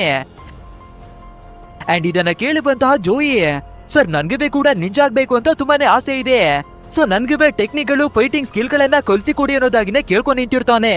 ಅಂಡ್ ಇದನ್ನ ಕೇಳ್ಬೇಕಾದ್ರೆ ನಮ್ಮ ಹೀರೋ ಇನ್ನವೇ ಖುಷಿ ಆಗ್ಬಿಟ್ಟು, ಹೀರೋ ನಿನ್ಗೆ ಟೆಕ್ನಿಕ್ ಗಳನ್ನ ಕಲ್ಸಿಕೊಡೋದಕ್ಕಿಂತ ಮುಂಚೆ ನನ್ನ ಪವರು ಎಷ್ಟರ ಮಟ್ಟಿಗೆ ಇದೆ ಅಂತ ತೋರಿಸ್ತೀನಿ ಅಂತ ಹೇಳ್ಕೊಂಡು ಅವನ ಬ್ಯಾಗಿನಿಂದ 2 ಕತ್ತಿಗಳನ್ನ ತೆಗೆದು ಎರ್ರಬಿರಿಯ ಕತ್ತಿಗಳನ್ನ ಬೀಸೋದಿಕ್ಕೆ ಶುರುವನ್ನ ಮಾಡ್ತಾನೆ. ನೋಡಿದ್ಯಾ, ನಾನು ಎಷ್ಟೊಂದು ಸಖತ್ತಾಗಿ ಕತ್ತಿಗಳನ್ನ ಬೀಸ್ತೀನಿ, ಅಂಡ್ ಇವಾಗ ನಿನ್ನ ಶಿಷ್ಯನನ್ನಾಗಿನೇ ತಗೋತಾ ಇದ್ದೀನಿ ಅನ್ನೋದಾಗಿನೇ ಹೇಳ್ಕೊತಾನೆ. ನೆಕ್ಸ್ಟ್ ನಮ್ಮ ಹೀರೋ ಬಂದಿರೋದು ಸ್ಯಾಲಿಯನ್ನ ಹುಡ್ಕೋದಿಕ್ಕಾಗಿ ಅಲ್ವಾ, ಸೊ ಬೀದಿಗೆ ಇಳಿದು ಸ್ಯಾಲಿಯನ್ನ ಹುಡ್ಕೋದಿಕ್ಕಾಗಿ ಎಲ್ಲ ಕಡೆ ಟ್ರೈಯನ್ನ ಮಾಡ್ತಿರ್ತಾನೆ. ಅಂಡ್ ಅದು ಅಲ್ಲದೆ ನಮ್ಮ ಗೋಬಿ ಕೂಡ ಫಾಲೋವನ್ನ ಮಾಡಿ ಬರ್ತಿದ್ದ ಅಲ್ವಾ, ಇವಾಗ್ಲೂ ಕೂಡ ಅವನ ರೂಪ ವೇಷವನ್ನ ಬದಲಾಯಿಸ್ಕೊಂಡು ಯಾವಾಗ್ಲೂ ನಮ್ಮ ಹೀರೋವನ್ನ ಫಾಲೋವನ್ನ ಮಾಡಿ ಬರ್ತಾನೆ ಇದ್ದಾನೆ. ಅಂಡ್ ಇದೇ ರೀತಿ ಇರ್ತಿರ್ಬೇಕಾದ್ರೆ ನಮ್ಮ ಸ್ಯಾಲಿ ಅವಳು ಒಂದು ಕಾರಿನಲ್ಲಿ ಹೋಗ್ತಿರ್ತಾಳೆ. ಸೊ ಇದನ್ನ ನೋಡುವಂತಹ ನಮ್ಮ ಗೋಬಿ ಏನನ್ನ ಮಾಡ್ತಾನೆ ಅಂದ್ರೆ, ಒಂದು ವ್ಯಾಪಾರನ ಎಸ್ತು ಅವಳ ಗಾಡಿ ಬೇರೆ ಕಡೆಗೆ ತಿರುಗೋ ಹಾಗೇನೆ ಮಾಡ್ತಾನೆ, ಯಾಕಂದ್ರೆ ನಮ್ಮ ಹೀರೋ ಆ ಸ್ಯಾಲಿ ಅವಳನ್ನ ನೋಡ್ಲಿ ಅನ್ನೋದಾಗಿ. ಸೊ ನಮ್ಮ ಗೋಬಿ ತುಂಬಾನೇ ಕಷ್ಟವನ್ನ ಪಟ್ಟು ಫೈನಲಿ ಅವಳನ್ನ ನೋಡೋ ಹಾಗೇನೆ ಮಾಡ್ತಾನೆ. ಅಷ್ಟೇ ತುಂಬಾನೇ ಹ್ಯಾಪಿ ಆಗುವ ನಮ್ಮ ಹೀರೋ, ನೀನು ಕೊಟ್ಟಿರುವ ಮಿಷಿನ್ ಅನ್ನ ಕಂಪ್ಲೀಟ್ ಮಾಡೋದಿಕ್ಕಾಗಿನೇ ಬಂದಿದ್ದೀನಿ ಅಂತ ಹೇಳ್ಕೊತಾನೆ. ಆದ್ರೆ ಆ ಸ್ಯಾಲಿ, ನಾನು ಯಾವುದೇ ಮಿಷಿನ್ ಅನ್ನವೇ ಕೊಟ್ಟಿಲ್ಲ, ನನ್ಗೆ ಏನ್ವೇ ಬೇಡ ಅನ್ನೋದಾಗಿನೇ ಹೇಳಿ ಬಂದ್ಬಿಡ್ತಾಳೆ. ಬಟ್ ಆದ್ರೆ ನಮ್ಮ ಹೀರೋವಿಗೆ ಅರ್ಥವಾಗ್ಬಿಡುತ್ತೆ, ಮೇ ಬಿ ಯಾರಾದ್ರೂ ಇವಳನ್ನ ಫಾಲೋವನ್ನ ಮಾಡ್ಕೊಂಡು ಬರ್ತಿರ್ಬೇಕು, ಸೊ ಅದಕ್ಕಾಗಿನೇ ನಮ್ಮ ಸೀಕ್ರೆಟ್ ಮಿಷನ್ ಬಗ್ಗೆ ಯಾರಿಗೂ ಗೊತ್ತಾಗ್ಬಾರ್ದು ಅಂತ ಈ ರೀತಿ ನಮ್ಮ ಸ್ಯಾಲಿ ಆಕ್ಟಿಂಗ್ ಅನ್ನ ಮಾಡ್ತಾ ಇದ್ದಾಳೆ ಅನ್ನೋದಾಗಿನೇ ತಿಳ್ಕೊತಾನೆ. ಅದು ಅಲ್ಲದೆ ಇವನು ಬಂದಿರ್ತಾ ಇರೋದೇ ಸ್ಯಾಲಿಗೆ ಹೆಲ್ಪ್ ಅನ್ನ ಮಾಡೋದಿಕ್ಕೆ ಅಲ್ವಾ, ಸೊ ಮತ್ತೆ ಮಾರ್ಟಿನ್ ಅವನನ್ನ ಫಾಲೋ ಮಾಡೋದಿಕ್ಕಾಗಿನೇ ಶುರುವನ್ನ ಮಾಡ್ಕೋತಾನೆ. ಅಂಡ್ ಅದೇ ರೀತಿ ಮಾರ್ಟಿನ್ ಕೂಡ ಒಂದು ದೊಡ್ಡದಾದ ಬಾರಿನ ಒಳಗಡೆಗಾಗಿನೇ ಬರ್ತಾನೆ. ಸೊ ಇದನ್ನ ನೋಡ್ಬೇಕಾದ್ರೆ ನಮ್ಮ ಹೀರೋ ಸೈಲೆಂಟ್ ಆಗಿರ್ತಾನ. ಸೊ ನಾವುನುವೆ ಫಾಲೋವನ್ನ ಮಾಡೋಣ ಅಂತ ಒಳಗಡೆಗಾಗಿನೇ ಬರ್ಬೇಕಾದ್ರೆ ಆ ಬಾರ್ನ ಒಳಗಡೆ ತುಂಬಾ ಹುಡುಗಿಯರು ಡ್ಯಾನ್ಸ್ ಅನ್ನ ಮಾಡ್ತಿರ್ತಾರೆ. ಅಷ್ಟೇ ಅವರನ್ನ ನೋಡ್ಬೇಕಾದ್ರೆ ನಮ್ಮ ಹುಡುಗ ಫುಲ್ ಫಿದಾಗ್ಬಿಡ್ತಾನೆ. ಯಾವ ಮಟ್ಟಿಗೆ ಅಂದ್ರೆ ಇವನಿಗೆ ಕೂಡ ಬಟ್ಟೆಯನ್ನ ಬಿಚ್ಚಿ ಅವರ ಜೊತೆ ಕುಣಿಯೋದಿಕ್ಕಾಗಿ ಶುರುವನ್ನ ಮಾಡ್ಕೋತಾನೆ. ಬಟ್ ಆದ್ರೆ ಇವನ ಡ್ಯಾನ್ಸ್ ಯಾವ ಮಟ್ಟಿಗೆ ಕೆಡ್ತಾಗಿರುತ್ತೆ ಅಂದ್ರೆ, ಅಲ್ಲಿ ಡ್ಯಾನ್ಸ್ ಅನ್ನ ಮಾಡ್ತಾ ಇರುವ ಡ್ಯಾನ್ಸರ್ ಗಳಿವೆ ಕೂಡ ತುಂಬಾನೇ ಭಯವನ್ನ ಪಡ್ಕೊಂಡ್ ಬಿಡ್ತಾರೆ. ಇದನ್ನ ನೋಡುವಂತಹ ಸೆಕ್ಯೂರಿಟಿ ಗಾರ್ಡ್ ಗಳು ನಮ್ಮ ಹೀರೋವಿನ ಹತ್ರಕ್ಕಾಗಿನೇ ಬಂದು ಇವನ ಕೈಕಾಲನ್ನ ಹಿಡ್ಕೊಂಡು ಕಸವನ್ನ ಎತ್ಕೊಂಡು ಬಿಸಾಕೋ ಹಾಗೆ ಸೀದಾ ಕಸದ ಗುಂಡಿ ಒಳಗಡೆಗಾಗಿನೇ ಎಸಿತಾರೆ. ಅಂಡ್ ಈ ಕಡೆ ಮಾರ್ಟಿನ್ ಅನ್ನ ನೋಡ್ಬೇಕಾದ್ರೆ ಇಲ್ಲಿಗೆ ಇವನು ಏನಕ್ಕೆ ಬಂದಿದ್ದಾನೆ ಅಂದ್ರೆ, ಅದೇ ನೋಟನ್ನ ಪ್ರಿಂಟ್ ಮಾಡೋದಿಕ್ಕಾಗಿ ಒಂದು ಮಷಿನ್ ಬೇಕಿತ್ತು ಅಲ್ವಾ, ಅದ್ರಲ್ಲಿ ಒಂದು ಸೈಡ್ ನೋಟನ್ನ ಪ್ರಿಂಟ್ ಮಾಡೋದಿಕ್ಕೆ ಮಷಿನ್ ಇದೆ, ಬಟ್ ಆದ್ರೆ ಹಿಂದಗಡೆಯ ಭಾಗವನ್ನ ಪ್ರಿಂಟ್ ಮಾಡೋದಿಕ್ಕೆ ಮತ್ತೊಂದು ಮಷಿನ್ ಬೇಕಿತ್ತು ಅಲ್ವಾ, ಸೊ ಅದನ್ನ ತಗೊಳ್ಳೋದಿಕ್ಕಾಗಿ ಮತ್ತೊಂದು ಏಜೆಂಟ್ ಅನ್ನ ಭೇಟಿ ಮಾಡೋದಿಕ್ಕಾಗಿನೇ ಬಂದಿರ್ತಾನೆ. ಸೊ ಇವಾಗ ಈ ಏಜೆಂಟ್ ಕೂಡ ಮತ್ತೊಂದು ಭಾಗವನ್ನ ತಂದಿರ್ತಾನೆ. ಆದ್ರೆ ಕೊನೆ ಕ್ಷಣದಲ್ಲಿ ನಿಮ್ಮ ಜೊತೆಯಾಗಿ ನಾನು ಡೀಲ್ ಅನ್ನ ಮಾಡಲ್ಲ, ನನ್ನ ಮಷಿನ್ ಅನ್ನ ಕೊಡಲ್ಲ ಅನ್ನೋದಾಗಿನೇ ಹೇಳ್ಕೊತಾನೆ. ಇದನ್ನ ಕೇಳ್ಬೇಕಾದ್ರೆ ಮಾರ್ಟಿನೋ ತುಂಬಾನೇ ಕೋಪವನ್ನ ಮಾಡ್ಕೊಂಡು ಆ ಏಜೆಂಟು ಮತ್ತೆ ಅವನ ಕಡೆಯ ಮತ್ತಿಬ್ಬರು ಸೋಲ್ಜರ್ ನ ಕಥೆಯನ್ನ ಮುಗಿಸಿ ಆಗ್ಬಿಡ್ತಾರೆ. ಆ ರೀತಿ ಅವರ ಕಥೆಯನ್ನ ಮುಗಿಸಿ ಅವರ ಬಾಡಿಗಳನ್ನ ವಿಂಡೋವಿನಿಂದ ಕೆಳಗಡೆಗಾಗಿನೇ ಎಸಿತಾರೆ. ಅಂಡ್ ಅದೇ ರೀತಿಯಾಗಿ ಆ ಬಾಡಿಗಳು ಕೆಳಗಡೆಗಾಗಿ ಬೀಳ್ಬೇಕಾದ್ರೆ ಅದೇ ನಮ್ಮ ಹೀರೋವನ್ನ ಒಂದು ಕಸದ ಗುಂಡಿಗೆ ತಂದು ಬಿಸಾಡಿದ್ರು ಅಲ್ವಾ, ಸೊ ಇವಾಗ ಆ ಬಾಡಿಗಳಿವೆ ಕೂಡ ನಮ್ಮ ಹೀರೋವಿನ ಹತ್ರಕ್ಕಾಗಿನೇ ಬಂದು ಬೀಳುತ್ತೆ. ಅಂಡ್ ನೆಕ್ಸ್ಟ್ ಡೇ ಪೊಲೀಸ್ನವರು ಕೂಡ ಬಂದು ಸಿಸಿ ಕ್ಯಾಮ್ರಾ ಎಲ್ಲವನ್ನ ನೋಡಿ ಚೆಕ್ ಅನ್ನ ಮಾಡ್ಬೇಕಾದ್ರೆ ಇವಾಗ ಈ ಕೊಲೆಗಳನ್ನೇ ಮಾಡಿರೋದು ಬೇರೆ ಯಾರಿವೆ ಅಲ್ಲ, ನಮ್ಮ ಹೀರೋನೇ ಅನ್ನೋದಾಗಿನೇ ತಿಳ್ಕೊಂಡ್ ಬಿಡ್ತಾರೆ. ಅಷ್ಟೇ ಇದೆಲ್ಲದ್ರಿಂದ ನಮ್ಮ ಹೀರೋವಿಗೆ ಎಷ್ಟೆಲ್ಲ ಕೋಪ ಬಂದ್ಬಿಡುತ್ತೆ ಅಂದ್ರೆ, ಇವಾಗ ನಾವು ಏನ್ ಮಾಡ್ಬೇಕು ಅಂತ ಕೂಡ ಗೊತ್ತಾಗ್ತಿರೋದಿಲ್ಲ. ಸೊ ಹೇಗಿದ್ರೆ ನಮ್ಮ ಗುರುಗಳು ಆತ್ಮವನ್ನ ಬದಲಿಸುವ ಶಕ್ತಿಯನ್ನ ಕಲ್ಸಿದ್ದಾರೆ ಅಲ್ವಾ, ಅದ್ರ ಮುಖಾಂತರ ನಮ್ಮ ಗುರುಗಳನ್ನ ಭೇಟಿ ಮಾಡಿ ಅವರಿಂದ ಹೆಲ್ಪ್ ಅನ್ನ ತಗೊಳ್ಳೋಣ ಅಂತ ಕೆಲವೊಂದಷ್ಟು ಮಂತ್ರಗಳನ್ನ ಸ್ಪೆಲ್ ಮಾಡ್ಬೇಕಾದ್ರೆ ಈ ಬಾರಿಯ ಮಂತ್ರಗಳು ವರ್ಕ್ ಆಗುತ್ತೆ. ಅಂಡ್ ಇವನ ಆತ್ಮ ಕೂಡ ಗುರುಗಳನ್ನ ಭೇಟಿಯನ್ನ ಮಾಡ್ಬೇಕಾದ್ರೆ ನಡೆದಿರುವ ಎಲ್ಲಾ ವಿಷಯವನ್ನ ಹೇಳ್ಕೋಬೇಕಾದ್ರೆ ನಮ್ಮ ಗುರುಗಳು, ನೀನ್ ಇವಾಗ ಸೀದಾ ಮಾರ್ಟಿನ್ ಅವನ ಲೊಕೇಶನ್ಗೆನೆ ತಲುಪು, ಮಿಕ್ಕಿದೆಲ್ಲ ತಾನಾಗೆ ನಡೆಯುತ್ತೆ ಅನ್ನೋದಾಗಿನೇ ಹೇಳ್ಕೊತಾರೆ. ಬಟ್ ಆದ್ರೆ ನಮ್ಮ ಹೀರೋ ಇನ್ನವೇ ತರ್ಲೆಯಾದ ಕ್ವಶನ್ ಗಳನ್ನ ಕೇಳ್ತಿರ್ತಾನೆ. ಆದ್ರಿಂದ ನಮ್ಮ ಗುರುಗಳು ಹೋಗಲು ಅಂತ ಒಂದು ಒದೆಯನ್ನ ಕೊಟ್ಟು ಆ ಜಾಗದಿಂದಾನೇ ಓಡಿಸ್ತಾರೆ. ಸರಿ ಓಕೆ ಅಂತ ನಮ್ಮ ಹೀರೋ ಕೂಡ ಮತ್ತೆ ನಿಂಜಾ ಗೆಟಪ್ ಅನ್ನ ಹಾಕೊಂಡು ಸೀದಾ ಮಾರ್ಟಿನ್ ಅವನ ಲೊಕೇಶನ್ ಅನ್ನ ಹುಡಿಕೊಂಡೇನೆ ಬರ್ತಾನೆ. ಅಂಡ್ ಅಲ್ಲಿ ಬಂದು ನೋಡ್ಬೇಕಾದ್ರೆ ನಮ್ಮ ಹೀರೋವಿಗೆ ಒಂದು ದೊಡ್ಡ ಶಾಕ್ ಏನೇ ಕಾದಿರುತ್ತೆ. ಅಂದ್ರೆ ನಮ್ಮ ಸ್ಯಾಲಿ ಕೂಡ ಇದೇ ಜಾಗದಲ್ಲಿನೇ ಉಳ್ಕೊಂಡಿದ್ದಾಳೆ. ಇಲ್ಲೇನೋ ನಿಜವಾಗ್ಲೂ ಟ್ವಿಸ್ಟ್ ಇದೆ, ಅದನ್ನ ನಾವು ತಿಳ್ಕೊಳ್ಳೇಬೇಕು ಅಂತ ಕಷ್ಟವನ್ನ ಪಡ್ಬೇಕಾದ್ರೆ ಸ್ಯಾಲಿಗಾಗಿ ಬಂದಿದ್ದ ಒಂದು ಎನ್ವಿಲಾಪ್ಮೆಂಟ್ ಇವನ ಕೈಗೆನೆ ಸಿಗುತ್ತೆ. ಅಂಡ್ ಅದ್ರಲ್ಲಿ ಅವಳ ಹೆಸರು ಸ್ಯಾಲಿ ಅಂತ ಇರೋದಿಲ್ಲ, ಬದಲಾಗಿ ಆಲಿಸನ್ ಅನ್ನೋದಾಗಿನೇ ಇರುತ್ತೆ. ಅಷ್ಟೇ ಇದನ್ನ ನೋಡ್ಬೇಕಾದ್ರೆ ನಮ್ಮ ಹೀರೋ ಇನ್ನವೇ ಕೋಪವನ್ನ ಮಾಡ್ಕೊಂಡ್ ಬಿಡ್ತಾನೆ. ಇವಳು ನಮ್ಮ ಹತ್ರ ಹೆಲ್ಪ್ ಅನ್ನ ಕೇಳಿ ನಮ್ಗೆ ದೊಡ್ಡ ಮೋಸವನ್ನೇ ಮಾಡ್ಬಿಟ್ಟಿದ್ದಾಳೆ. ಸೊ ಇವಳನ್ನ ನಾವು ಬಿಡ್ಲೇಬಾರ್ದು ಅಂತ ಕೋಪವನ್ನ ಮಾಡ್ಕೊಂಡು ಅವಳ ರೂಮ್ಗೆನೆ ಎಂಟ್ರಿ ಕೊಡ್ತಾನೆ. ಅಂಡ್ ಇವಾಗ ನಿಜವನ್ನ ಹೇಳು, ಏನಕ್ಕಾಗಿ ನನ್ಗೆ ಮೋಸವನ್ನ ಮಾಡ್ತೀವಿ ಅಂತ ನಮ್ಮ ಹೀರೋ ಕೇಳ್ಬೇಕಾದ್ರೆ ಇವಾಗ ಆಲಿಸನ್ಗೆ ಕೂಡ ಬೇರೆ ದಾರಿ ಇಲ್ದೆ ಎಲ್ಲಾ ಸತ್ಯವನ್ನ ಹೇಳ್ಕೊತಾಳೆ. ನನ್ನ ತಂಗಿಯಾಗಿರುವ ಕಾರ್ಲೆ ಈ ಮಾರ್ಟಿನ ಹತ್ರವಾಗಿ ಕೆಲಸ ಮಾಡೋದಿಕ್ಕಾಗಿನೇ ಸೇರ್ಕೊಂಡಿದ್ಲು. ಬಟ್ ಆದ್ರೆ ಕೆಲವು ವರ್ಷಗಳಿಂದ ಅವಳು ಏನಾದ್ಲೋ ಎಲ್ಲಿ ಹೋದ್ಲೋ ಏನು ಕೂಡ ಗೊತ್ತಿರ್ತಾನೆ ಇಲ್ಲ. ಆ ನಂತರ ಇನ್ವೆಸ್ಟಿಗೇಷನ್ ಅನ್ನ ಮಾಡ್ಬೇಕಾದ್ರೆ ಅವಳು ಸತ್ತು ಬಿದ್ದೋಗಿದ್ಲು. ಸೊ ಇವಳ ಸಾವಿನ ಹಿಂದೆ ಇರುವ ರಹಸ್ಯ ಏನು ಅಂತ ತಿಳ್ಕೊಳ್ಳೋದಿಕ್ಕಾಗಿ ಈ ಮಾರ್ಟಿನನ್ನ ಪ್ರೀತಿಸುವ ನೆಪದಲ್ಲಿ ಬಂದು ಸೇರ್ಕೊಂಡಿದ್ದೀನಿ ಅನ್ನೋದಾಗಿ ಎಲ್ಲವನ್ನ ಹೇಳ್ಕೊತಾಳೆ. ಅಂಡ್ ಇದೇ ರೀತಿಯಾಗಿನೇ ಇವ್ರು ಮಾತಾಡ್ತಾ ಇರ್ಬೇಕಾದ್ರೆ ಇದೇ ಟೈಮಿಗೆ ಮಾರ್ಟಿನ್ ಕೂಡ ಬಂದ್ಬಿಡ್ತಾನೆ. ಸೊ ನಮ್ಮ ಹೀರೋ ಫಟಾಫಟ್ ಅಂತ ಒಂದು ಕಬೋರ್ಡ್ ಒಳಗಡೆ ಬಂದು ಬಚ್ಚಿಟ್ಕೋತಾನೆ. ಅಂಡ್ ಇವಾಗ ಮಾರ್ಟಿನ್ ಕೂಡ ಯಾವ್ದೋ ಒಂದು ಕೆಲಸದ ಮೇಲೆ ಹೊರಗಡೆಗಾಗಿನೇ ಬಂದ್ಬಿಡ್ತಾನೆ. ಆ ರೀತಿ ಅವನು ಹೊರಗಡೆ ಬರ್ಬೇಕಾದ್ರೆ ನಮ್ಮ ಹೀರೋ ಮತ್ತೆ ಆಲಿಸನ್ ಇಬ್ರು ಕೂಡ ಅವನನ್ನ ಫಾಲೋವನ್ನ ಮಾಡ್ಕೊಂಡು ಒಂದು ರೆಸ್ಟೋರೆಂಟ್ಗೆ ಬರ್ತಾರೆ. ಇನ್ನು ನಮ್ಮ ಹೀರೋವನ್ನ ನೋಡೋದಾದ್ರೆ ಮಾರ್ಟಿನನ್ನ ಫಾಲೋವನ್ನ ಮಾಡೋದೇ ಇವನ ಕೆಲ್ಸ ಅಲ್ವಾ. ಸೊ ಇವಾಗ್ಲೇ ಕೂಡ ಈ ರೆಸ್ಟೋರೆಂಟ್ ನಲ್ಲಿ ವರ್ಕನ್ನ ಮಾಡುವ ಶೆಫ್ನ ಹಾಗೆ ಗೆಟಪನ್ನ ಹಾಕೊಂಡು ಸೀದಾ ಮಾರ್ಟಿನು ಏನೆಲ್ಲ ಮಾಡ್ತಾನೆ ಅನ್ನೋದಾಗಿ ನೋಡೋದಿಕ್ಕಾಗಿನೇ ಮುಂದೆ ಬರ್ತಾನೆ. ಈ ಕಡೆ ನಮ್ಮ ಆಲಿಸನ್ ಅವಳನ್ನ ನೋಡೋದಾದ್ರೆ ಕಾರಿನಲ್ಲಿ ಕುಳಿತು ವೇಟ್ ಅನ್ನ ಮಾಡ್ತಿರ್ತಾಳೆ. ನೆಕ್ಸ್ಟ್ ಈ ಮಾರ್ಟಿನ್ಗೆ ತುಂಬಾನೇ ದುಶ್ಮನ್ಗಳಿದ್ದಾರೆ ಅಲ್ವಾ, ಅದ್ರಲ್ಲಿ ಒಂದು ಗ್ಯಾಂಗ್ ಇವಾಗ ಮಾರ್ಟಿನ್ ಅವನ ಕಥೆಯನ್ನ ಮುಗಿಸೋದಿಕ್ಕಾಗಿನೇ ಬರುತ್ತೆ. ಸೊ ಅದೇ ರೀತಿ ಒಬ್ಬ ವ್ಯಕ್ತಿ ಗನ್ನನ್ನ ತೆಗೆದು ಮಾರ್ಟಿನ್ ಅವನ ಕಥೆಯನ್ನ ಮುಗಿಸ್ಬಿಡೋಣ ಅಂತ ನೋಡ್ತಿರ್ಬೇಕಾದ್ರೆ ನಮ್ಮ ಹೀರೋ ಶೆಫ್ನ ಹಾಗೆ ಆಕ್ಟಿಂಗ್ ಅನ್ನ ಮಾಡ್ತಿದ್ದ ಅಲ್ವಾ. ಸೊ ನೋಡಿ ಸರ್, ನಾನು ಈ ರೀತಿಯಾಗಿ ಅಡುಗೆಯನ್ನ ಮಾಡ್ತೀನಿ, ಆ ರೀತಿಯಾಗಿ ಅಡುಗೆಯನ್ನ ಮಾಡ್ತೀನಿ ಅಂತ ಚಾಕು ಫುಡ್ ಎಲ್ಲವನ್ನ ಮೇಲಕ್ಕಾಗಿನೇ ಎಗರಿಸಿ ತೋರಿಸ್ತಿರ್ತಾನೆ. ಅದ್ರಲ್ಲಿ ಒಂದು ಚಾಕು ಬೈ ಮಿಸ್ ಆಗಿ ಆ ಗೂಂಡಾಗೆನೆ ಹೋಗಿ ಚುಚ್ಕೊಂಡ್ ಬಿಡುತ್ತೆ. ಅಂಡ್ ಇವಾಗ ಶುರುವಾಗುತ್ತೆ ನೋಡಿ ಆ ಗೂಂಡಗಳ ನಡುವೆ ಒಂದು ದೊಡ್ಡದಾದ ಫೈಟ್. ಅಂಡ್ ಈ ವಿಷಯ ನಮ್ಮ ಆಲಿಸನ್ ಅವಳಿಗೆ ಗೊತ್ತಾಗ್ಬೇಕಾದ್ರೆ ಹೀರೋವನ್ನ ಹೇಗಾದ್ರೂ ಮಾಡಿ ಹೊರಗಡೆಗಾಗಿನೇ ಕರ್ಕೊಂಡು ಬರ್ಬೇಕು ಅಂತ ಹೇಗೋ ಒಳಗಡೆಗಾಗಿನೇ ಬಂದು ಕಷ್ಟವನ್ನ ಪಟ್ಟು ಎಳ್ಕೊಂಡು ಬಂದ್ಬಿಡ್ತಾಳೆ.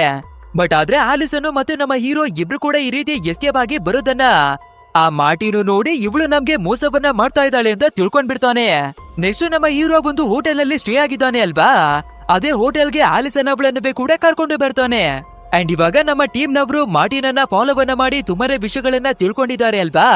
ಸೊ ನೆಕ್ಸ್ಟ್ ಡೇ ಮಾರ್ನಿಂಗ್ ಆಗ್ಬೇಕಾದ್ರೆ ಆ ಮಾರ್ಟಿನು ಲೆಫ್ ಅನ್ನುವಂತಹ ಮತ್ತೊಂದು ಏಜೆಂಟ್ ಅನ್ನ ಭೇಟಿ ಮಾಡೋದಕ್ಕಾಗಿ ಹೋಗ್ತಿದ್ದಾನಂತೆ. ಅಂದ್ರೆ ಆ ಲೆಫ್ ಕೂಡ ನಕಲಿ ನೋಟ್ಗಳನ್ನ ಪ್ರಿಂಟ್ ಮಾಡೋದ್ರಲ್ಲಿ ಒಬ್ಬ ಏಜೆಂಟ್ ಆಗಿದ್ದಾನೆ. ಸೊ ಈ ವಿಷಯ ನಮ್ಮ ಟೀಮ್ ನವರಿಗೆ ಕೂಡ ಗೊತ್ತಾಗ್ಬೇಕಾದ್ರೆ ಮಾರ್ನಿಂಗ್ ಆಗಿದ್ ಕೂಡ್ಲೆ ಆ ಮಾರ್ಟಿನ್ ಬರೋದಕ್ಕಿಂತ ಮುಂಚೆನೆ ನಮ್ಮ ಟೀಮಿನವರು ಲೆಫ್ನ ಹತ್ರಕ್ಕಾಗಿನೇ ಬಂದು ಅವನಿಗೆ ಸರ್ಸರಿಯಾಗಿನೇ ಹೊಡೆದು ಅನ್ಕಾನ್ಶಿಯಸ್ ಅನ್ನ ಮಾಡ್ತಾರೆ. ಆ ನಂತರ ನಮ್ಮ ಹೀರೋ ಲೆಫ್ನ ಹಾಗೆ ಗೆಟಪ್ ಅನ್ನ ಹಾಕೊಂಡು ಈ ಮಾರ್ಟಿನ್ ಅನ್ನ ಭೇಟಿ ಮಾಡಿ ಡೀಲ್ ಅನ್ನ ಮಾಡೋದಿಕ್ಕಾಗಿನೇ ಮಾತಾಡ್ತಾನೆ. ಅಂಡ್ ಅದೇ ರೀತಿ ಮಾರ್ಟಿನ್ ಕೂಡ ಸರಿ ಓಕೆ ಅಂತ ಒಪ್ಕೊಂಡು ನಮ್ಮ ಹೀರೋವನ್ನ ಕರ್ಕೊಂಡು ನೋಟ್ಗಳನ್ನ ಪ್ರಿಂಟ್ ಮಾಡುವ ಜಾಗಕ್ಕಾಗಿನೇ ಕರ್ಕೊಂಡು ಬರ್ತಾನೆ. ನಮ್ಮ ಆಲಿಸನ್ ಕೂಡ ಇವ್ರನ್ನ ಫಾಲೋವನ್ನ ಮಾಡ್ಬೇಕು ಅಂತ ಬಚ್ಚಿಟ್ಕೊಂಡೆ ಹಿಂಬಾಲಿಸಿನೇ ಬರ್ತಾಳೆ. ಅಂಡ್ ಇವಾಗ ಈ ಮಾರ್ಟಿನು ನಮ್ಮ ಹೀರೋವನ್ನ ಕರ್ಕೊಂಡು ಬಿಸ್ನೆಸ್ ಅನ್ನ ಮಾಡುವ ಜಾಗಕ್ಕಾಗಿನೇ ಬರ್ತಾನೆ. ನಂತರ ಇವನನ್ನ ನೋಟ್ಗಳನ್ನ ಪ್ರಿಂಟ್ ಮಾಡು ಅನ್ನೋದಾಗಿನೇ ಬಿಡ್ಬೇಕಾದ್ರೆ ನಮ್ಮ ಹೀರೋ ಕೂಡ ಸರಿ ಓಕೆ ಅಂತ ಆಕ್ಟಿಂಗ್ ಅನ್ನ ಮಾಡ್ಕೊಂಡು ಪ್ರಿಂಟ್ ಮಾಡುವ ಹಾಗೇನೆ ನೋಡ್ತಾನೆ. ಅಂಡ್ ಅದು ಅಲ್ಲದೆ ನೋಟ್ಗಳನ್ನ ಪ್ರಿಂಟ್ ಮಾಡುವ ಕೆಲವೊಂದಷ್ಟು ಪ್ಲೇಟ್ಗಳನ್ನೇ ಕೂಡ ಕದೀತಾನೆ. ಆದ್ರೆ ಸ್ವಲ್ಪ ಹೊತ್ತಾಗ್ಬೇಕಾದ್ರೆ ಇವನು ಕದ್ದಿರುವ ಎಲ್ಲ ಪ್ಲೇಟ್ಗಳಿವೆ ಕೆಳಗಡೆ ಬಿದ್ದೋಗುತ್ತೆ. ಸೊ ಇದನ್ನ ನೋಡುವ ಮಾರ್ಟಿನ್ಗೆ ಗೊತ್ತಾಗ್ಬಿಡುತ್ತೆ ಇವನು ಯಾರು ಅನ್ನೋದಾಗಿ. ಸೊ ಸೀದಾ ಎಳ್ಕೊಂಡು ಬಂದು ಕಾರಿನ ಡಿಕ್ಕಿ ಒಳಗಡೆ ಇವನನ್ನ ಬಚ್ಚಿ ಮಾಡುತ್ತಾನೆ. ಸೊ ಇವಾಗ ಮಾರ್ಟಿನ್ ಕೂಡ ಬೇರೆದಾದ ಒಬ್ಬ ಏಜೆಂಟ್ ಅನ್ನ ಹುಡುಕಿ ಈ ನೋಟ್ಗಳನ್ನ ಪ್ರಿಂಟ್ ಮಾಡೋದಿಕ್ಕಾಗಿ ಅವನ ಹತ್ರ ಡೀಲ್ ಅನ್ನವೇ ಕೂಡ ಮಾಡ್ಕೊಂಡು ಬರ್ತಾನೆ. ಅಂಡ್ ಇದೇ ಗ್ಯಾಪ್ ಅಲ್ಲಿ ನಮ್ಮ ಆಲಿಸನ್ ಕೂಡ ಹೀರೋವಿನ ಹತ್ರಕ್ಕಾಗಿನೇ ಬಂದು ಯಾರು ಇಲ್ದೇ ಇರುವ ಟೈಮ್ ಅನ್ನ ನೋಡಿ ನಮ್ಮ ಹೀರೋವನ್ನ ಬಿಡಿಸಿ ಹೊರಗಡೆಗಾಗಿನೇ ಕರ್ಕೊಂಡು ಬರ್ತಾಳೆ. ಬಟ್ ಆದ್ರೆ ನಮ್ಮ ಹೀರೋ ಒಬ್ಬ ದೊಡ್ಡ ತರ್ಲೆ ಅಲ್ವಾ, ಆ ಮಾರ್ಟಿನ್ ಅವನನ್ನ ನಾನು ಹಿಡ್ಕೊಂಡ್ ಬಿಡ್ತೀನಿ ಅಂತ ಹಿಡಿಯೋದಿಕ್ಕಾಗಿನೇ ಬಂದು ಕಾಲನ್ನ ಎಡವಿ ಒಂದು ಜಾಗದಲ್ಲಿ ಪಲ್ಟಿ ಹೊಡ್ಕೊಂಡೆ ಬಿದ್ದೋಗ್ತಾನೆ. ಅಂಡ್ ಇವಾಗ ನಮ್ಮ ಆಲಿಸನ್ಗೆ ಮಾರ್ಟಿನ್ ಮಾಡ್ತಾ ಇರುವ ಎಲ್ಲಾ ಕರ್ಮಕಾಂಡಗಳಿವೆ ಗೊತ್ತಾಗ್ಬಿಟ್ಟಿದೆ ಅಲ್ವಾ. ಸೊ ಫಟಾಫಟ್ ಅಂತ ಒಂದು ಬೂತ್ ಒಳಗಡೆ ಬಂದು ಪೊಲೀಸ್ ಅವರಿಗೆ ಕಾಲ್ ಅನ್ನ ಮಾಡಿ ಇವನು ನಕಲಿಯಾದ ನೋಟ್ಗಳನ್ನ ಪ್ರಿಂಟ್ ಮಾಡ್ತಿರೋ ಬಗ್ಗೆ ಆಗಿರಬಹುದು ಎಲ್ಲದ್ರ ಬಗ್ಗೆನೇ ಹೇಳ್ಕೊಬಿಡ್ತಾಳೆ. ಆದ್ರೆ ಮಾರ್ಟಿನ್ ಕೂಡ ಈ ವಿಷಯವನ್ನ ನೋಡ್ಬಿಡ್ತಾನೆ. ಆದ್ರಿಂದ ನಮ್ಮ ಆಲಿಸನ್ ಅವಳನ್ನ ಎಳ್ಕೊಂಡು ಸೀದಾ ಜಾಗದಿಂದಾನೆ ಹೊರಟು ಬಂದ್ಬಿಡ್ತಾನೆ. ಆ ರೀತಿ ಅವರು ಹೊರಟಾದ್ಮೇಲೆ ಪೊಲೀಸ್ನವರು ಆ ಜಾಗಕ್ಕಾಗಿನೇ ಬರ್ತಾರೆ. ಅಂಡ್ ಇದೇ ಟೈಮಿಗೆ ಸರಿಯಾಗಿ ಗುಂಡಿಯಲ್ಲಿ ಬಿದ್ದಿದ್ದ ನಮ್ಮ ಹೀರೋ ಕೂಡ ಮೇಲಕ್ಕೆ ಏಳ್ಬೇಕಾದ್ರೆ ಆ ಮಾರ್ಟಿನ್ ಮೇ ಬಿ ಇವನೇ ಅನ್ಸುತ್ತೆ. ಸೊ ಇವನೇನೆ ಆ ಎಲ್ಲ ಇಲ್ಲಿಗಲ್ ಕೆಲಸಗಳನ್ನ ಮಾಡ್ತಾ ಇದ್ದಾನೆ ಅಂತ ನಮ್ಮ ಹೀರೋವನ್ನ ಹಿಡ್ಕೋತಾರೆ. ಬಟ್ ಆದ್ರೆ ನಮ್ಮ ಗೋಬಿ ಇವನನ್ನ ಯಾವಾಗ್ಲೂ ಫಾಲೋವನ್ನ ಮಾಡ್ಕೊಂಡು ಬರ್ತಾನೆ ಇದ್ದ ಅಲ್ವಾ. ಸೊ ಇವಾಗ್ಲೂ ಕೂಡ ಒಂದು ಜಾಗದಲ್ಲಿ ಬಚ್ಚಿಟ್ಕೊಂಡು ಸ್ಮೋಕಿಂಗ್ ಎಫೆಕ್ಟ್ ಅನ್ನ ಆ ಜಾಗದಲ್ಲಿ ಕ್ರಿಯೇಟ್ ಅನ್ನ ಮಾಡ್ಬಿಡ್ತಾನೆ. ಇದನ್ನ ನೋಡುವ ನಮ್ಮ ಹೀರೋ ದೇವ್ರೆ ನಮ್ಮನ್ನ ಕಾಪಾಡೋದಿಕ್ಕಾಗಿ ನೋಡ್ತಾ ಇದ್ದಾನೆ ಅಂತ ತಿಳ್ಕೊಂಡು ಸಿಕ್ಕಿದೆ ಚಾನ್ಸು ಅಂತ ಜಾಗವನ್ನ ಬಿಟ್ಟು ಓಡಿ ಬಂದ್ಬಿಡ್ತಾನೆ. ನೆಕ್ಸ್ಟ್ ಡೇ ಮಾರ್ನಿಂಗ್ ಆಗ್ಬೇಕಾದ್ರೆ ನಮ್ಮ ಹೀರೋ ನಿಜಗಳ ಹಾಗೆ ಗೆಟಪ್ ಅನ್ನ ಹಾಕೊಂಡು ಸೂಪರ್ ಆಗಿನೇ ರೆಡಿ ಆಗ್ತಾನೆ. ಯಾಕಂದ್ರೆ ನಮ್ಮ ಆಲಿಸನ್ ಅವಳನ್ನ ಎಳ್ಕೊಂಡು ಹೋಗ್ಬಿಟ್ಟಿದ್ದಾನೆ ಅಲ್ವಾ ಮಾರ್ಟಿನ್. ಸೊ ಅವನ ಹತ್ರಕ್ಕೇನೆ ಹೋಗಿ ನಮ್ಮ ಹುಡುಗಿಯನ್ನ ಬಿಡಿಸ್ಕೊಂಡು ಬರೋಣ ಅಂತ. ಅಂಡ್ ಒಬ್ಬನೇ ಹೋದ್ರೆ ಎಲ್ಲರೂ ಬೇಸೇರ್ಕೊಂಡು ಹೊಡೆದಾಕ್ಬಿಡ್ತಾರೆ ಅಂತ ತಿಳ್ಕೊಂಡು ಜೋಯಿ ಎನ್ನುವ ವ್ಯಕ್ತಿಯನ್ನ ಶಿಷ್ಯ ಅಂತ ಕರ್ಕೊಂಡಿದ್ದ ಅಲ್ವಾ. ಸೊ ಅವನನ್ನೇ ಕರ್ಕೊಂಡು ಬೂಮ್ ಅನ್ನೋದಾಗಿ ಕಾರನ್ನ ಹಾರಿಸ್ಕೊಂಡು ಬರ್ತಾನೆ. ಬಟ್ ಆದ್ರೆ ನಮ್ಮ ಹೀರೋ ಯಾವ ಮಟ್ಟಿಗೆ ದೊಡ್ಡ ಅಂದ್ರೆ ಮಾರ್ಟಿನ್ ಅವನ ಮನೆಯ ಅಡ್ರೆಸ್ ಕೂಡ ಗೊತ್ತಿರ್ತಾ ಇಲ್ಲ. ಗೊತ್ತಿತ್ತು, ಬಟ್ ಆದ್ರೆ ಇವಾಗ ಮರ್ತೋಗಿದ್ದಾನೆ ಅಷ್ಟೇ. ಸೊ ನಾನು ಕಣ್ಣನ್ನ ಬಿಟ್ಕೊಂಡು ನೋಡಿದ್ರೆ ಕನ್ಫ್ಯೂಷನ್ ಆಗುತ್ತೆ. ಇರೋ ಕಣ್ಣಿಗೆ ಬಟಿಯನ್ನ ಕಟ್ಕೊಂಡು ನಾನು ಡೈರೆಕ್ಷನ್ ಅನ್ನ ಹೇಳ್ತೀನಿ, ನೀನು ಗಾಡಿಯನ್ನ ಓಡಿಸು ಅಂತ. ಕಣ್ಣಿಗೆ ಬಟಿಯನ್ನ ಕಟ್ಕೊಂಡು ಈ ಕಡೆ ಹೋಗು, ಆ ಕಡೆ ಹೋಗು, ಆ ಕಡೆ ಎಲ್ಲ ಈ ಕಡೆ ಅಂತ ಹೇಳ್ತಿರ್ತಾನೆ. ಬಟ್ ಆದ್ರೆ ನಮ್ಮ ಗೋಬಿ ಇವರನ್ನ ಫಾಲೋ ಮಾಡಿ ಬರ್ತಿದ್ದಾನೆ ಅಲ್ವಾ. ಇವಾಗ್ಲೂ ಕೂಡ ಡಿಕಿ ಅಲ್ಲಿನ ಕುಳಿತಿರ್ತಾನೆ. ಸೊ ಅವನು ತುಂಬಾನೇ ಕಷ್ಟವನ್ನ ಪಟ್ಟು ಯಾವ ಕಡೆಗೆ ಹೋಗ್ಬೇಕು ಅನ್ನೋದಾಗಿ ಡೈರೆಕ್ಷನ್ ಅನ್ನ ತೋರಿಸಿ ಬರ್ತಾನೆ. ಅಂಡ್ ಫೈನಲಿ ಆ ಮಾರ್ಟಿನು ದಂಧೆಯನ್ನ ಮಾಡುವ ಜಾಗಕ್ಕಾಗಿನೇ ಬಂದು ತಲುಪ್ತಾರೆ. ಅಂಡ್ ನಮ್ಮ ಹೀರೋ ಕೂಡ ಮಾಸ್ ಆಗಿನೇ ಒಳಗಡೆಗೆ ಎಂಟ್ರಿ ಕೊಡ್ಬೇಕಾದ್ರೆ ತುಂಬಾನೇ ಗೂಂಡೆಗಳು ಇವನ ಮೇಲೆ ಅಟ್ಯಾಕ್ ಅನ್ನ ಮಾಡೋದಿಕ್ಕಾಗಿನೇ ಬಂದ್ಬಿಡ್ತಾರೆ. ಅಷ್ಟೇ ಗಾಬರಿಯಾಗಿ ಹೆದರ್ಕೊಂಡು ನಮ್ಮ ಹೀರೋ ಓಡೋಗೋದಿಕ್ಕಾಗಿನೇ ನೋಡ್ತಾನೆ. ಅಂಡ್ ಒಂದು ಜಾಗಕ್ಕಾಗಿನೇ ಬಂದು ಸಿಕ್ಕಾಕೊಂಡು ನನ್ನ ಕತೆ ಮುಗ್ದಾಗ್ಬಿಡ್ತು ಅನ್ನೋದಾಗಿನೇ ಅನ್ಕೋತಿರ್ತಾನೆ. ಬಟ್ ಆದ್ರೆ ಅದೇ ಟೈಮಿಗೆ ಸರಿಯಾಗಿ ನಮ್ಮ ಗೋಬಿ ಮಾಸ್ ಆಗಿನೇ ಎಂಟ್ರಿ ಕೊಟ್ಟು ಆ ಗೂಂಡಗಳ ಜೊತೆ ಫೈಟ್ ಅನ್ನ ಮಾಡಿ ಭೂತವನ್ನ ಬಿಡಿಸೋದಿಕ್ಕಾಗಿನೇ ನಿಂತ್ಕೋತಾನೆ. ಅಂಡ್ ಇದನ್ನ ನೋಡುವ ನಮ್ಮ ಹೀರೋ, ಏನೋ ಶಿಷ್ಯ ನನ್ನನ್ನ ಹುಡಿಕೊಂಡು ಇಲ್ಲಿವರೆಗೂ ಬಂದ್ಬಿಟ್ಟಿದ್ಯಾ ಅಂತ ಮತ್ತೆ ಕಿಂಡಲ್ ಅನ್ನ ಮಾಡ್ತಾನೆ. ನೆಕ್ಸ್ಟ್ ಇದೇ ಗ್ಯಾಪ್ ಅನ್ನ ಯೂಸ್ ಮಾಡ್ಕೊಂಡು ನಮ್ಮ ಹುಡುಗಿಯನ್ನ ಹುಡಿಕೊಂಡ್ ಬಿಡೋಣ ಅಂತ ಒಂದು ರೂಮ್ ನ ಹತ್ರಕ್ಕಾಗಿನೇ ಬಂದು ಎಣಿಕೆ ನೋಡ್ಬೇಕಾದ್ರೆ ನಮ್ಮ ಆಲಿಸನ್ ಅವಳನ್ನ ಒಂದು ಜಾಗದಲ್ಲಿ ಕಟ್ಟಾಕಿ ಮಡಗಿದ್ದಾರೆ. ಅಂಡ್ ಅದು ಅಲ್ಲದೆ ಇವಳ ಎದುರುಗಡೆಗೆ ಒಂದು ಟೈಮರ್ ಬಾಂಬ್ ಅನ್ನವೇ ಕೂಡ ಸೆಟ್ ಮಾಡಿದ್ದಾರೆ. ಸೊ ಇನ್ನು ನಾವು ತಡವನ್ನ ಮಾಡಬಾರ್ದು ಅಂತ ಒಂದು ಮಿಷನ್ ಅನ್ನ ಎತ್ಕೊಂಡು ಗೋಡೆಯಲ್ಲಿ 2 ಹೋಲ್ಗಳನ್ನ ಮಾಡ್ತಾನೆ. ಅಂಡ್ ಅದೇ ತೂತಿನಲ್ಲಿ ಇವನ ಕೈಗಳನ್ನ ಹಾಕಿ ಆ ಬಾಂಬ್ ಅನ್ನ ಡಿಫ್ಯೂಸ್ ಅನ್ನ ಮಾಡೋದಿಕ್ಕಾಗಿ ಟ್ರೈ ಅನ್ನ ಮಾಡ್ತಾನೆ. ಸೊ ತುಂಬಾನೇ ಕಷ್ಟವನ್ನ ಪಟ್ಟು ಕೈಗೆ ಸಿಗುವ ಒಂದು ವೈರ್ ಅನ್ನ ಕೀಳ್ಬೇಕಾದ್ರೆ ಆ ಬಾಂಬ್ ಡಿಫ್ಯೂಸ್ ಆಯ್ತು ಅಂತ ನಮ್ಮ ಹೀರೋ ತಿಳ್ಕೊತಾನೆ. ಬಟ್ ಆದ್ರೆ 5 ನಿಮಿಷಗಳ ಟೈಮರ್ ಅನ್ನ ಸೆಟ್ ಮಾಡ್ಬಿಟ್ಟಿದ್ದಾನೆ ನಮ್ಮ ಹೀರೋ. ಸೊ ಇವಾಗ ಏನ್ ಮಾಡ್ಬೇಕು ಅಂತ ಇವನು ಶಾಕಿನಲ್ಲಿ ತಲೆಯನ್ನ ಕೆಡಿಸ್ಕೊತಿರ್ಬೇಕಾದ್ರೆ ನಮ್ಮ ಗೋಬಿ ಜೋರಾಗಿ ಕಿರುಚಾಡುವ ಶಬ್ದವೆಲ್ಲ ಕೇಳಿ ಬರ್ತಿರುತ್ತೆ. ಅಂದ್ರೆ ಅಲ್ಲಿ ತುಂಬಾ ಗೂಂಡಗಳಿರೋದ್ರಿಂದ ಎಲ್ಲರೂ ಸೇರ್ಕೊಂಡು ನಮ್ಮ ಗೋಬಿಗೆ ಸರಿಯಾಗಿನೇ ಹೊಡಿತಿರ್ತಾರೆ. ಸೊ ಇದನ್ನ ನೋಡ್ಬೇಕಾದ್ರೆ ನಮ್ಮ ಹೀರೋವಿಗೆ ತುಂಬಾನೇ ಕೋಪ ಬಂದ್ಬಿಡುತ್ತೆ. ನನ್ನ ಶಿಷ್ಯನ ಮೇಲೆ ಕೈಯನ್ನ ಮಾಡೋದಿಕ್ಕೆ ನಿಮ್ಗೆ ಎಷ್ಟು ಧೈರ್ಯ ಅಂತ ಹೇಳ್ಕೊಂಡು ಸೀದಾ ಮೇಲೆಯಿಂದಾನೇ ಜಂಪ್ ಅನ್ನ ಮಾಡ್ತಾನೆ. ಅಂಡ್ ಕೋಪದಲ್ಲಿ ಆ ಗೂಂಡಗಳಿಗೆ ಯಾವ ರೀತಿ ಬಾರಿಸ್ತಾನೆ ಅಂದ್ರೆ ಇಲ್ಲಿವರೆಗೂ ನಾವು ನಮ್ಮ ಹೀರೋವಿನ ಬಗ್ಗೆ ತಪ್ಪಾಗಿನೇ ತಿಳ್ಕೊಂಡಿದ್ವಿ ಅಲ್ವಾ. ಬಟ್ ಆದ್ರೆ ಇವಾಗ ಇವನು ಅಸಲಿ ಪವರ್ ಅನ್ನ ನಮ್ಗೆ ತೋರಿಸ್ತಾರೆ. ಎಲ್ರಿಗೂ ಓಡ್ದು ಸರಿಯಾಗಿನೇ ಭೂತವನ್ನ ಬಿಡಿಸ್ತಾನೆ. ಅಂಡ್ ಇದನ್ನ ನೋಡುವ ನಮ್ಮ ಗೋಬಿ ಕೂಡ ಒಂದು ಕ್ಷಣಕ್ಕೆನೆ ಶಾಕ್ ಆಗ್ತಾನೆ. ನಂತರ ಇವಾಗ ಮಾರ್ಟಿನು ಗನ್ನನ್ನ ತೆಗೆದು ಶೂಟ್ ಅನ್ನ ಮಾಡೋದಿಕ್ಕಾಗಿನೇ ನೋಡ್ತಾನೆ. ಮೊದಲು ನಮ್ಮ ಹೀರೋ ಹೆದರ್ಕೊಂಡು ಆ ಜಾಗದಿಂದ ಓಡಿ ಹೋಗ್ತಾನೆ. ಬಟ್ ಆದ್ರೆ ನಮ್ಗೆ ನಿಂಜಾ ಟೆಕ್ನಿಕ್ಗಳು ಗೊತ್ತಿದೆ ಅಂತ ತಿಳ್ಕೊಂಡು 2 ಕತ್ತಿಗಳನ್ನ ತಂದು ಈ ಮಾರ್ಟಿನು ಫೈರ್ ಮಾಡುವ ಬುಲೆಟ್ ಗಳನ್ನ ಕತ್ತಿಯಿಂದ ಹೊಡೆಯೋದಿಕ್ಕಾಗಿನೇ ನೋಡ್ತಾನೆ. ಅಂಡ್ ಅದೇ ರೀತಿ ಆಕ್ಯುರೇಟ್ ಆಗಿ ಎಲ್ಲಾ ಬುಲೆಟ್ ಗಳನ್ನ 2 ಭಾಗವನ್ನ ಮಾಡ್ತಾನೆ. ಇದನ್ನ ನೋಡುವ ಮಾರ್ಟಿನು ಹೆದರ್ಕೊಂಡು ಒಂದು ಟ್ರಕ್ ನ ಒಳಗಡೆಯಿಂದ ಎಸ್ಕೇಪ್ ಆಗೋದಿಕ್ಕಾಗಿನೇ ಓಡಿ ಬಂದ್ಬಿಡ್ತಾನೆ. ಈ ಕಡೆ ನಮ್ಮ ಹೀರೋ ಆ ಬಾಂಬ್ ಅನ್ನ ಬಂದು ಚಕ್ಕನ್ನ ಮಾಡ್ಬೇಕಾದ್ರೆ ಕೆಲವೇ ಕ್ಷಣಗಳಲ್ಲಿ ಬ್ಲಾಸ್ಟ್ ಆಗೋದ್ರಲ್ಲಿದೆ.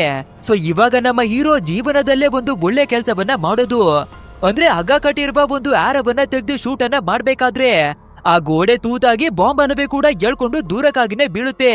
ಅಂಡ್ ಆ ಬಾಂಬ್ ಕೂಡ ಸೀದಾ ಬಂದು ಮಾರ್ಟಿನ್ ಇರುವ ಟ್ರಕ್ ನ ಮೇಲೆನೆ ಬೀಳ್ಬೇಕಾದ್ರೆ ಅದು ಬ್ಲಾಸ್ಟ್ ಆಗೋದಕ್ಕಿಂತ ಮುಂಚೆ ಮಾರ್ಟಿನು ಹೊರಗಡೆಗಾಗಿನೇ ಇಳಿದು ಬರ್ತಾನೆ.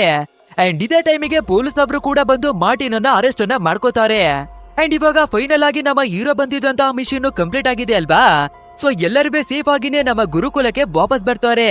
ಅಂಡ್ ಅಲ್ಲಿ ಬಂದು ನಮ್ಮ ಹೀರೋ ಗುರುಗಳಿಗೆ ಏನನ್ನ ಹೇಳ್ತಾನೆ ಅಂದ್ರೆ, ನೋಡಿ ಗುರುಗಳೇ, ನಾನು ಒಂದು ಹುಡುಗಿಯನ್ನ ಪಟಾಯಿಸ್ಕೊಂಡಿದ್ದೀನಿ. ಅಂಡ್ ಇವಳ ಜೊತೆನೆ ಅಮೆರಿಕಾಗೆ ಹೋಗಿ ನೆಮ್ಮದಿಯಾಗಿ ಬದುಕ್ತೀವಿ ಗುರುಗಳೇ ಅಂತ ಕೇಳ್ಕೊತಾನೆ. ಸೊ ನಮ್ಮ ಗುರುಗಳಿವೆ ಕೂಡ ಆಶೀರ್ವಾದವನ್ನ ಮಾಡಿ ಸರಿ ಓಕೆ ಅನ್ನೋದಾಗಿ ಒಪ್ಕೋತಾರೆ. ಅಂಡ್ ನಮ್ಮ ಗೋಬಿ ಕೂಡ ವಿಷನ ಮಾಡಿ ಅವನ ಹತ್ರ ಗೋಲ್ಡ್ ಮೆಡಲ್ ಇದೆ ಅಲ್ವಾ, ಅದನ್ನೇ ತೆಗೆದು ನಿಜವಾಗ್ಲಿವೇ ಇದು ನಿನ್ಗೆನೆ ಸೇರ್ಬೇಕು ಅನ್ನೋದಾಗಿ ನಮ್ಮ ಹೀರೋವಿಗೆನೆ ಕೊಡ್ತಾನೆ. ನಂತರ ನಮ್ಮ ಹೀರೋ ಮತ್ತೆ ಆಲಿಸನ್ ಇಬ್ರು ಕೂಡ ಒಂದು ಗಾಡಿ ಒಳಗಡೆನೆ ಹತ್ಕೋತಾರೆ. ಅಂಡ್ ಆ ಗಾಡಿಯನ್ನೇ ಸ್ಟಾರ್ಟ್ ಮಾಡ್ಕೊಂಡು ಎಲ್ಲರಿಗೂ ಬಾಯನ್ನ ಮಾಡಿ ಬಂದ್ಬಿಡ್ತಾರೆ.